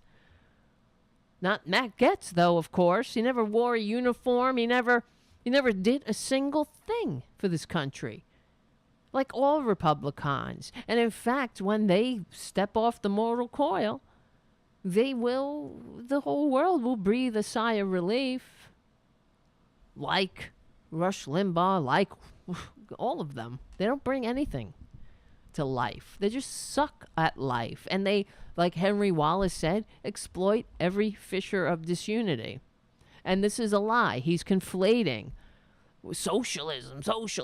And then let's go talk to Republicans. What do you think, Republicans? Don't put the name socialism on it. What do you think? Increasing taxes on the wealthiest individuals, increasing the inheritance tax, and keeping workers' rights as a priority over corporate profits. What do you think about that? Is that dangerous to democracy, or is that the recipe for democracy? Oh, it's socialism. Socialism. Why don't you call it critical race theory? Why don't you call it trans? Just call it something that it doesn't matter what it is. You just gotta lie. Anything to destroy this country for your corporate paymasters. Yeah, Piketty. Here's who's back. Piketty showed several graphs from the World Inequality Database and showed how economic growth and prosperity increased during the mid-1900s when taxes on the wealthy were higher, because that's what happens. He commented that this ideological shift is one the U.S. can make because many European countries went through even more drastic shifts in their history and have subsequently built their social safety nets. Oh my God, it's the end of society, according to Matt Gaetz, and he's screaming at Secretary Austin like a fascist, like a freak, like he's auditioning for Putin propaganda. He is. To do mandatory pronoun training. Do you accept? It's again, this is the most capable, the most combat critical force in the world. It has been, and it will be so going forward. Not if we continue down this path. Not if we embrace socialism. The fact that you're embarrassed. Not if we discuss putting workers' health and prosperity over the priority as a priority over corporate profits. Not if we do that. I hate Republicans. This is what they do. They just vilify and conflate and distract and divide. They have nothing. They have no solutions. They praise Hitler. They vilify. They turn this country into the least upwardly mobile of all the Western democracies, from the most to the least. That's what should be on Chuck Todd's lips. Not Joe Biden's down in the polls. Down in the polls, down in the polls, down in the polls. Fucking shit. By your country? No. I'm embarrassed by your leadership. I am not embarrassed for my country. I wish we were listening to China. I wish we were. You know what? That is so. That is so disgraceful that you would sit here and conflate your failures with the failures of the uniformed service members. You guys said that Russia. Why don't you beat him with a Blue Lives Matter poll? overrun Ukraine in 36 days. You said that the Taliban would be kept at bay for months. You what is totally he blew saying? those calls. And maybe we would be better at them if the National Defense University actually worked a little more on strategy and a little less on wokeism. Wokeism. So discussing how we stop being the least upwardly mobile with the widest income gap of all Western democracies is wokeism. You get it, guys? This is a scam. The Republicans are running on the assholes who believe it. And they're vilifying and ensuring that the very remedies that will promote the general welfare will be rejected by those who desperately need them the most. Why? Because of their sickness, their racism, their stupidity. They've listened to these people because they're just as racist as they are. They want to praise Hitler. They want to be like, oh, wokeism, wokeism. I want to say the N-word. Oh, fuck my pronouns. Oh, now I got to say, I got to say she or they or them. It's too much work for them. Humanity is too much work for them. Decency is too much work. So they got to they got to drag everybody back to times that we left in history's trash pile. I hate them. Legally and peacefully. Look who's back. Look who's back. All right.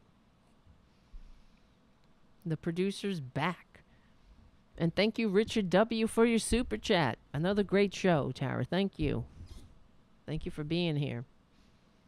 I can't take it. Yeah, that's right. Paradu on the chat. Call him an N. That's what he wants to do. Why don't you just say it? I mean, and I hate Republicans because besides everything else, it's just, what are you doing in college? That's what you're discussing things, but they don't want to discuss anything. But they love freedom and free speech. You just can't talk about making a country that works for all. You can't talk about taxing the rich. You can't talk about gay people, trans people. You can't talk about 1,000 books. You can't talk about unicorns, right? Where's this book they banned? About that said, I don't know, it's pretty innocuous. Author was set to read his unicorn book to students, and then the school forbade it. Because, it's too much individualism, too much rugged individualism, being a unicorn. So the book is, it's okay to be a unicorn, and it says in the illustrations, kindness, love yourself. But you can't have that. You gotta conform. You gotta be a racist, a dummy, a stupid. If somebody's different, you gotta beat the shit out of them. You got to haunt them and hound them until they kill themselves. Don't forget the unicorn. So Jason Tharp wants to write books for weird kids because he was one. Growing up in Ohio, the 45-year-old children's author, illustrated and inspirational speaker the 45-year-old children's author, illustrator, and inspirational speaker sometimes felt invisible. But he battled feelings of loneliness. He found comfort in books. Now Tharp is on a mission to reach out to that one kid who needs to feel seen. So in 2017, he developed a character to remind his reader that it's okay to be different. I sat down and tried to figure out what kind of character would be non-threatening, that they would be instantly lovable, and that I would be able to kind of get them to be invested in the story. Tharp said in an interview with the Washington Post. I was like, kids like unicorns. But for one Ohio school district, Tharp's book featuring a blue and purple unicorn underneath a rainbow-colored title was too controversial. I wonder why. Because it's a rainbow and, it's gay. And unicorns? It said nothing about gay or trans, you know, but it was too rugged individual. On April 6th, as Tharp prepared to read It's Okay to Be a Unicorn to the students the next day at an elementary school in Buckeye Valley, local school district north of Columbus, he got a call from the principal saying the higher-ups didn't want him reading the book. Can you believe these Nazis? These fucking Nazis?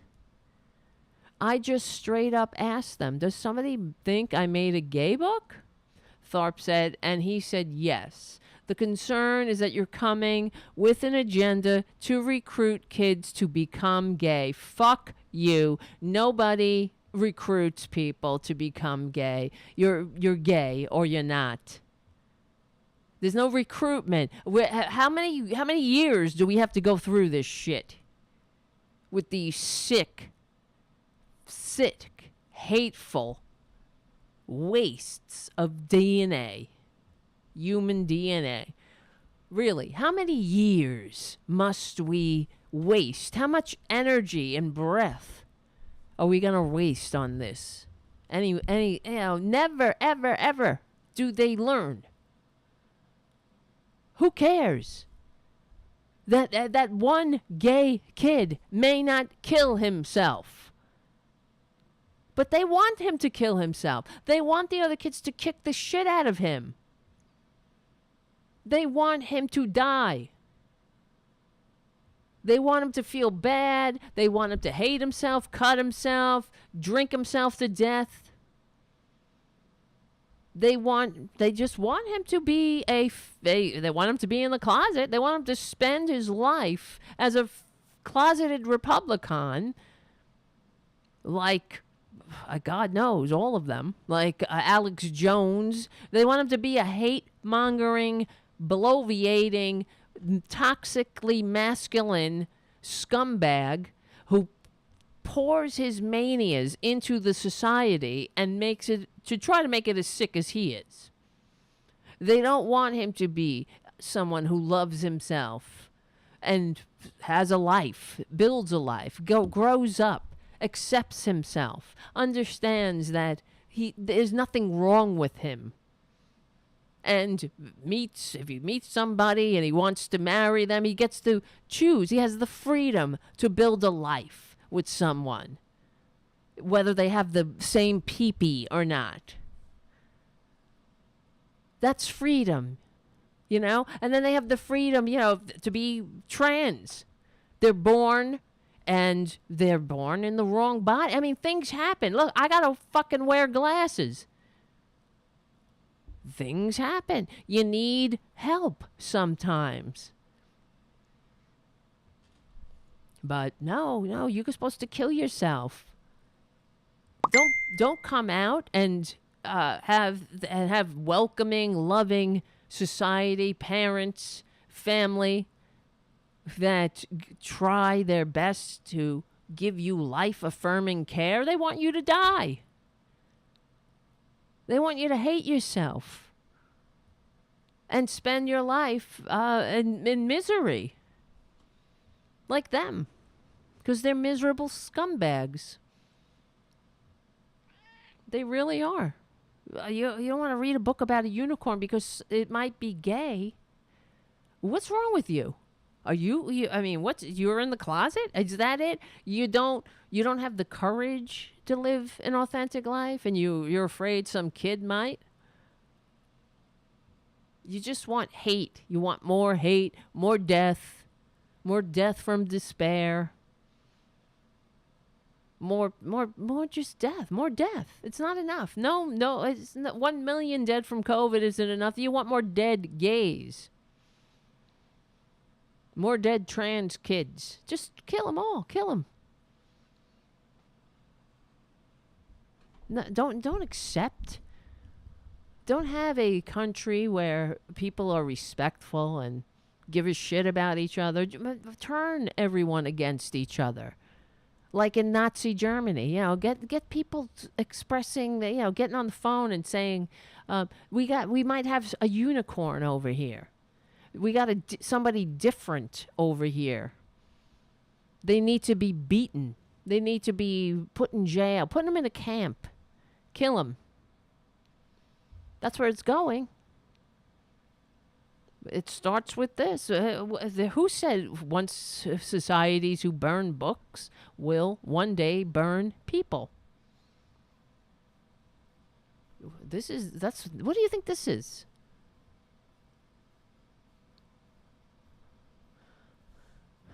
Jeremy Froelich, the interim superintendent, did not respond to the Post's request for comment. In an interview with WBNS, Froelich said one parent visited his office on April 6th expressing concern. Well, I hope, I hope all their kids are gay and they come out and they have the courage to be themselves and live authentic lives and stick it to these fascist little pricks. You might, so loving, right? So stupid. Nobody is recruited, you stupid, backward, dark age ghosts. That's not what happens. You're gay or you're not. Tharp's event. See, this is the thing. If they think that you could be recruited to be gay, you better believe that they are gay.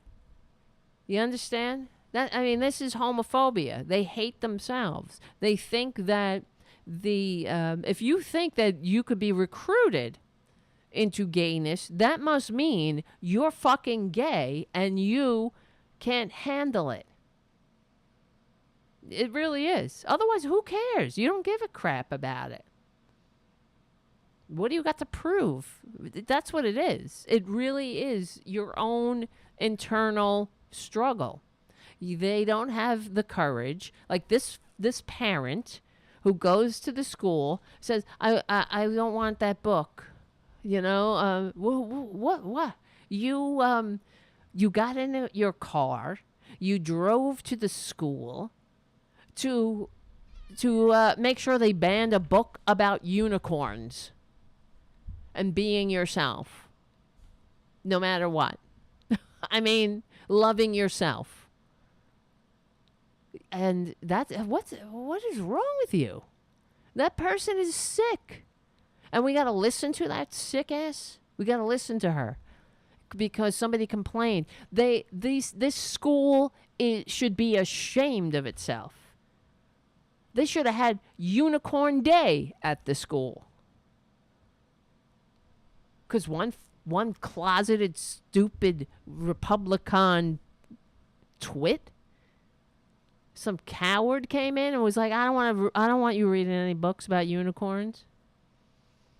Because I'm a closeted case unicorn. I'm in there. There's some unicorn who never came out because I'm a coward. And I don't want anybody reading it, and because they might come out, and I might feel it will tempt me to live an authentic life, and I can't do that because I'm a coward. And I want the approval of these what? I want the approval of the power structure. I want my friends, because all my friends they're such fake Christians that they'll all turn on me if I am myself. And I live this quiet life of desperation, but that's the way it is. And I'm going to die, and when I die and they're going to put me in the ground, everybody will be like, wow, she was straight. Congratulations. Who fucking cares? You dumb bitch. That's what it is. They inflict their manias on society. And they're out of control because they have nothing else. They got nothing. That's why they hate democracy. They've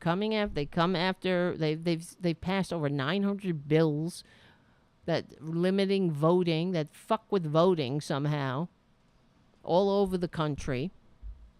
And now they've got to go with the fascism. They want freedom on Twitter, but no freedom in school, in college. This is This is fascism. There is no other term. It is fascism. They are following the Nazi playbook, and they're outright praising Hitler. Junior, we have to have a talk. Look at this cranky fucker. What is the matter? Get over here. Stop it. God damn it. What a pain in my ass. I'm telling you, I know. He's fucked up. He's got skin allergies, and he acts like that. When I stop petting him, he's cranky. I guess it's like annoying him. He doesn't know what to do. I've had him, to the vet and all. So it's just the skin allergies. Because I thought maybe something else is wrong with him, something more serious. But he does have these. I don't know. I don't even know what to do. He's on medication. He's on Zyrtec. He takes Zyrtec 2 times a day. And there's another thing he takes that he hates, but I got to give it to him. I can't remember what it is. Once a day. He goes to an allergy specialist. And he's a little fucker. I love him, though. I love him. I love that cat. It's not going to be... I think about him all the time. I know. Yeah, he's a pain in the ass. But... he's good too. I mean, he's just acting like that. He's also, he's really kind of a brat to Ray, and I'm sick of that too, frankly. He's like when Ray comes around, I feel bad for Ray. He's just like, what? It's like, I'm like, stop being like that. And then that's why I have treats over here. I have treats right here. Because, let me give him a treat. All right, honey. Maybe this will help. Here you go, sweetness. Here you go. There you go. Some treats. See? All right, Francis. Some treats for you. Francis is on the floor. See Francis? Can you see Francis? Let's see. There he is. See him? He's laying on his little mat. Well, I had the treats out because Ray and Junior were in the living room. And oh shit, I dropped the treats. And what the hell? Stay there, treats. And Ray was sitting there, and Tara Jr. was like, yelling at him, and I got the treats out. That's what I have to do. Ray is good. See, here's some treats. And, it's like going on for over a year. And then he's like, oh, Jesus Christ. You want a treat, Richard W.? It's just a cat treat. They love him. Uh-oh. He's looking for more. Look at him. I want more treats. He's a treat monster. He can't have enough of these treats. Oh, God. I wish we were just talking about cats and not fascism. You know what I mean? It's so frustrating. I don't know we're doing what I think we can do. Spread the truth about this, about what we're up against. And it's really concerning. All over, like I said, corporate media. Constantly talking about these polls. What it does is create the self-fulfilling prophecy, and they talk about the polls, they talk about inflation, never talking about the fact that it's a worldwide thing. And then, in fact, on Morning Joe, they had Steve Ratner on the other day, or maybe it was yesterday. And his solution, he was like, the reason we have such high inflation is because everybody was sent like $1,200. Like we were stimulating the economy. We were throwing people lifelines during the pandemic. And that's why we have an overheated economy and inflation's through the roof, because we should have let everybody starve, you see. Never mind the fact that the rich got $1.6 or $8 trillion richer, all that shit. Corporate profits are through the roof. CEO pay is off the chart. No. It's because somebody got an extra $300 fucking dollars. The majority, because we all need to starve. That says it all right there. That's corporate media. Why don't they have Robert Reich on, right? To talk about, greed, or Thomas Piketty. Did I say his name there? You know what I'm saying? Why? Why not?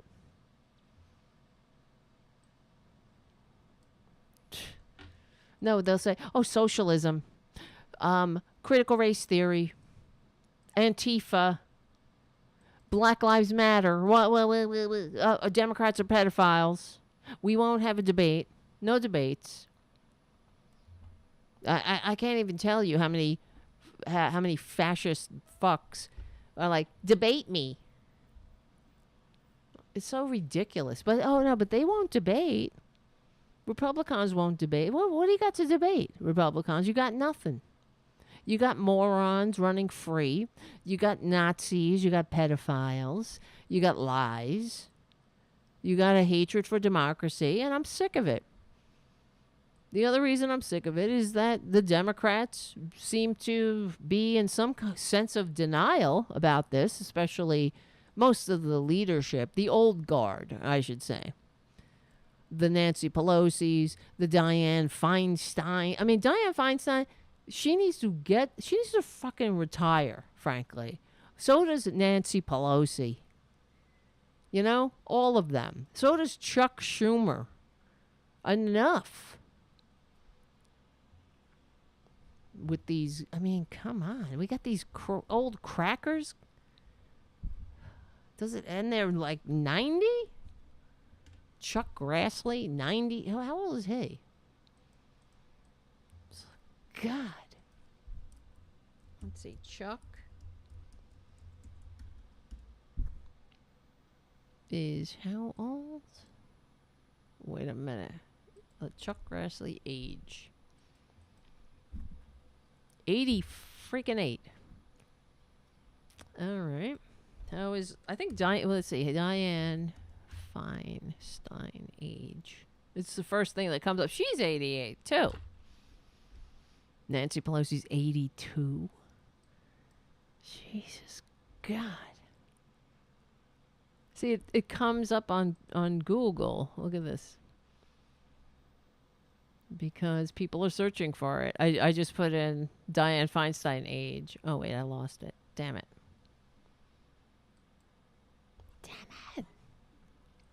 And it comes up. Everybody else, let me see. Dianne Fine. She's another one. They're all, it's disgusting. Because they all got rich in government service, which means what? Harry Truman said, he said, I'm trying, maybe this is not exact, but you can't get rich in government service unless you're a crook. So that says it all. Nancy Pelosi, 82. Chuck Grassley, 83.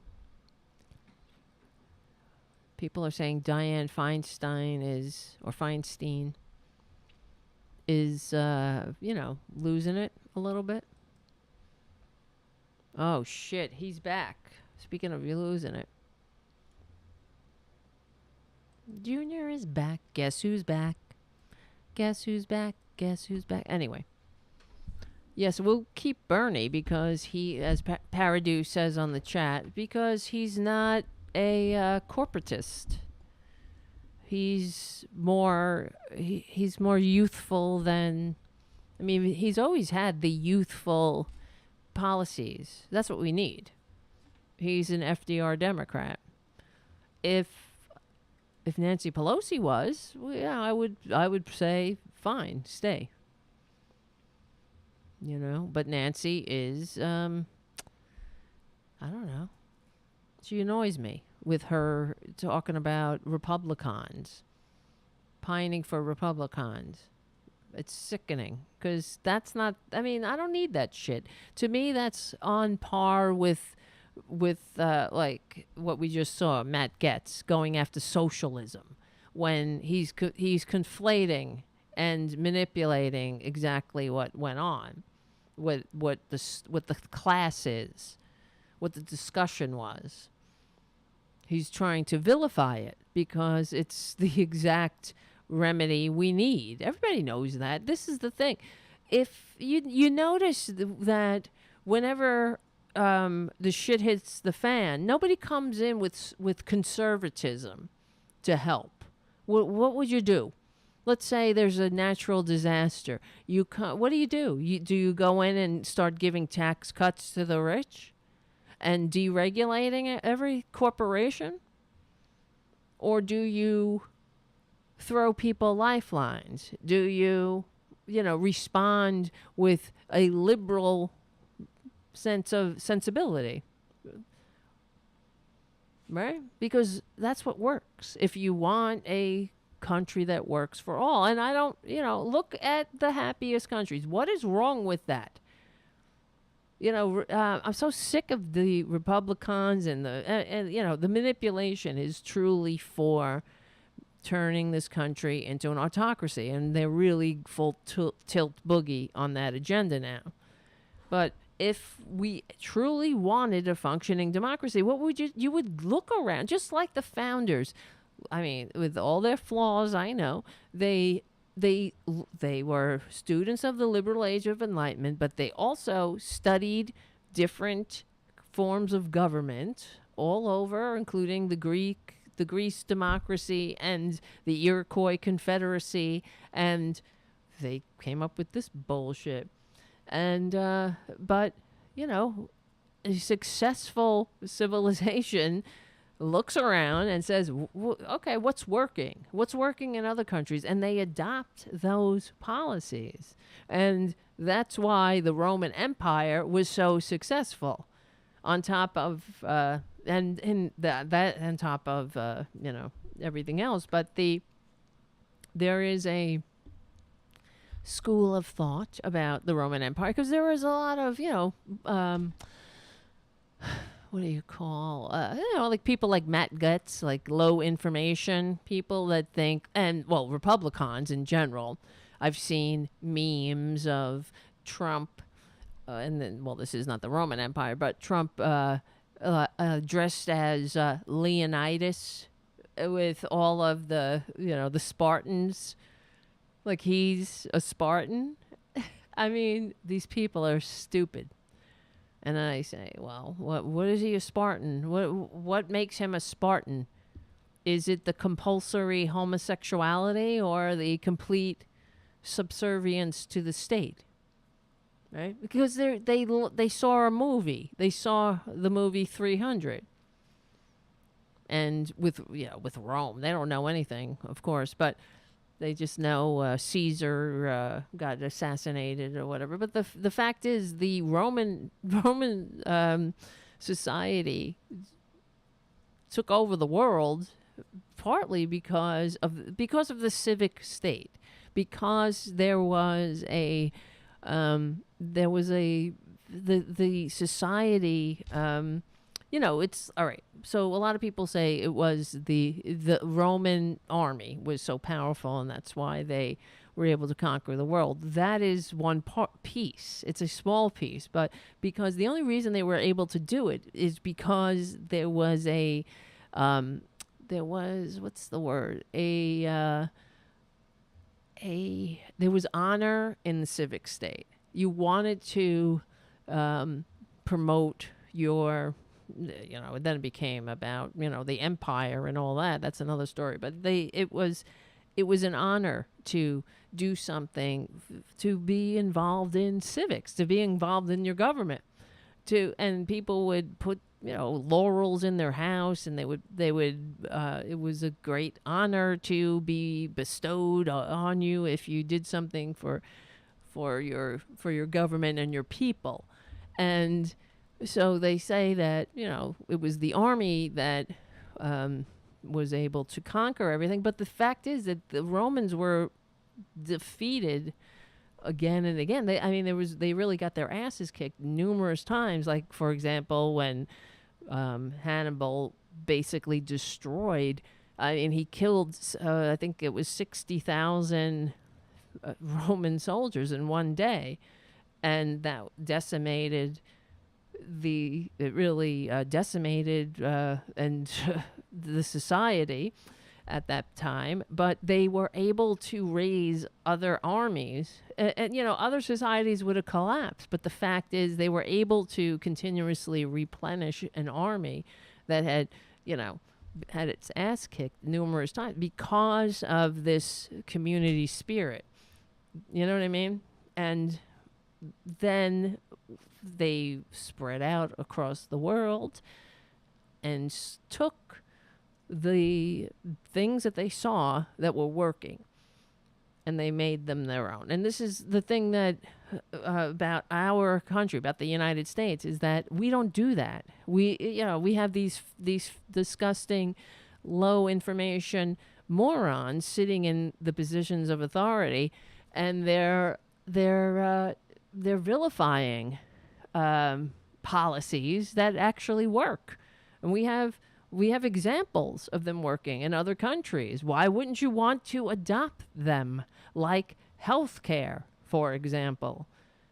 We pay the most, we get the least. We consistently rank dead last in all positive measures. We leave millions out. Millions go bankrupt. It's not a system that works, but they say, oh, it's the greatest. It's the greatest. It is not the greatest. Adopt any other system in the world, and it would be an improvement. So we don't do that. You see what I mean? And that's why we won't. We're in big ass trouble. We're in big effing trouble. And then we have morons who hate the state, who won't even put on a mask. You know what I mean? For their fellows. This is not the recipe for success. It's not a society that will last 1,000 years. For real. And that's why the Roman society lasted that long. Because there was benefit in being a Roman too. In being a citizen. There were certain benefits that came along with that. What do we get? Here, they have so divided us. What's the benefit? That's why I always wonder why they proclaim they love America. What do you love about it, Republicans? Tell me. They don't have any. They never get into details. That's the other thing. Tell me what you love about America. What is it? Oh, they think loving America means that you don't point out its flaws. And then what? You wear a shirt with an eagle on it. Like an idiot. You know what I mean? It's ridiculous. And then you get to say the N-word. You hate everybody in the country. You wouldn't pull a hair for your fellow citizen. But you love America. You want to drink the tears of your fellow Americans. Do you think that would happen in the Roman society? Absolutely not. You would be vilified. Even if your motivation was for, obviously, Caesar, Mark Antony, all of them, their motivation was self-serving for the most part. But Caesar was loved by the people because, he did things for the people.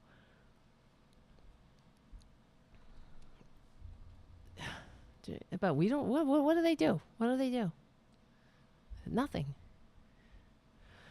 And then if you want to talk about what might improve the society, they're like, oh, they start yelling and screaming and distracting.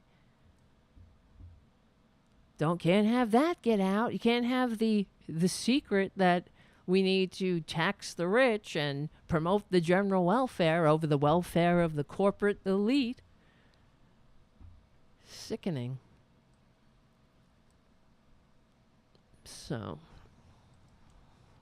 we're in trouble. And I mean, it's like, when you think about, when you study history, I study history. I love history. I love it. But it's also very depressing. I do, when I read about the Romans and other societies, I mean, my thing, I love Roman history, but it's, I put it in context to what we're dealing with here. And it doesn't seem like we have, it's pretty clear we're in trouble. I don't see this civilization lasting 1,000 years. No way.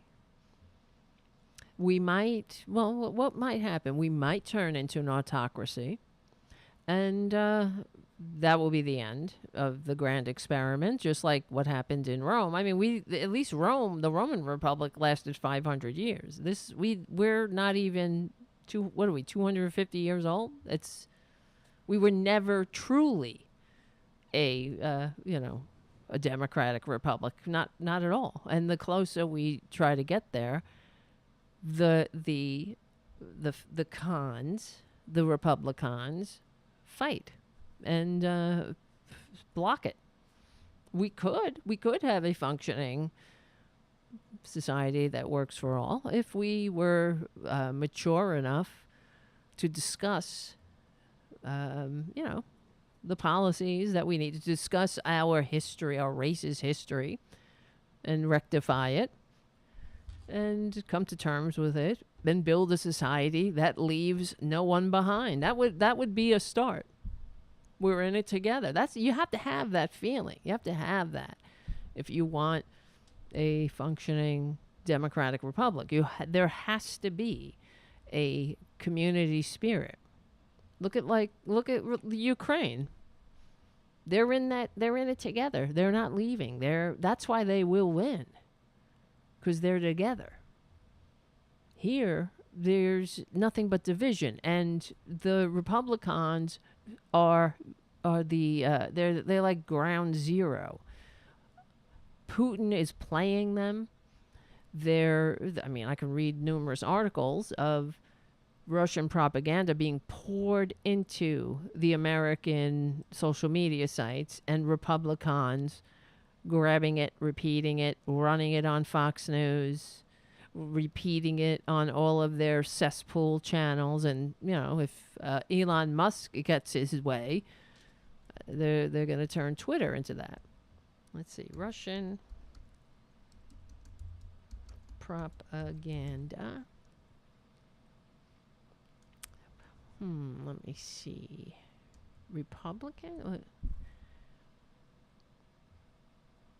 Russian propaganda. Republicans. Yeah, well, I mean, we know they've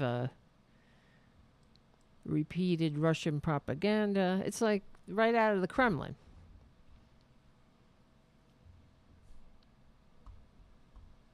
Tuckio Rose, Madison Cawthorn, Marjorie Two Toes Taylor Greene.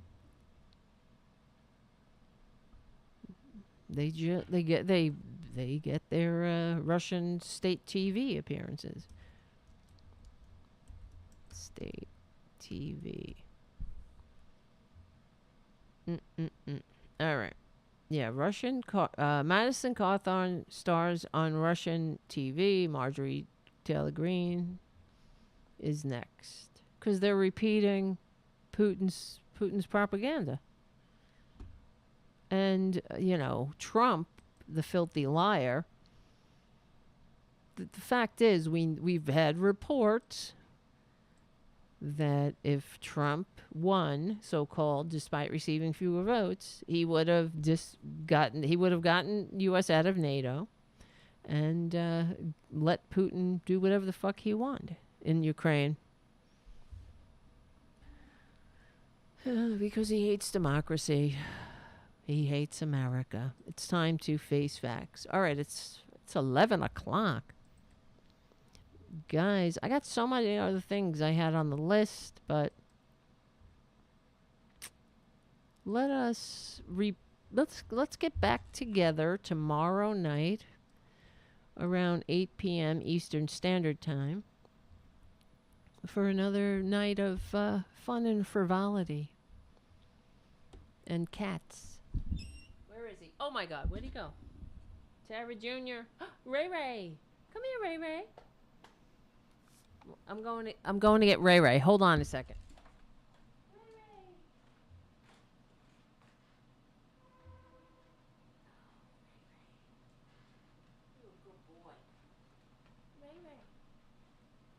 What did I do with my headphones? Look at Ray Ray. He's wearing a thunder shirt. Isn't he cute? Hi, honey. There was a thunderstorm today. So he's afraid of thunderstorms. So he's in a thunder shirt. And he's very handsome in the thunder shirt. I mean, it does work. Right, honey? He's afraid of thunder because he used to live outside, I guess. Honey, look. Hello. He's just tolerating this. Am I going to kiss the cat, Tara? Yes, I am. I always kiss the cats. What are you doing, Ray Ray? Sit up nice. See? Ray Ray. What's that on the floor? Oh, that's my hoodie. That's my coffee. That's my hoodie. That's my Discover card. Right, Ray Ray?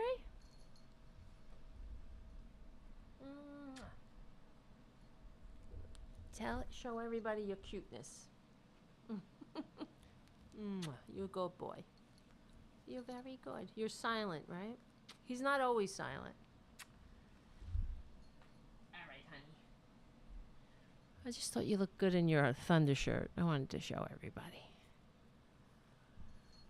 He's a handsome... Uh-oh. He's walking over there. Tara Jr.'s sitting over there. And Junior's like... Meh. Gotta get the treats out. All right, guys. Listen up, man. Let us... Yeah, Francis is here. Where's Francis? There he is. Come here, Francis, honey. Come here, boo-boo. Oh, you good. Look at Francis. It's been a cat night. Hello, honey. You a good boy? Say hello. Francis is silent cat. He never meows, never. Unless I step on his tail by accident. All right, guys. We had nice cats. That's good. Well, if we didn't have to fight fascism, we would discuss that. We would discuss cats and just have fun. But here we are. All right, so let us meet back here tomorrow night at around 8 p.m. Eastern Standard Time.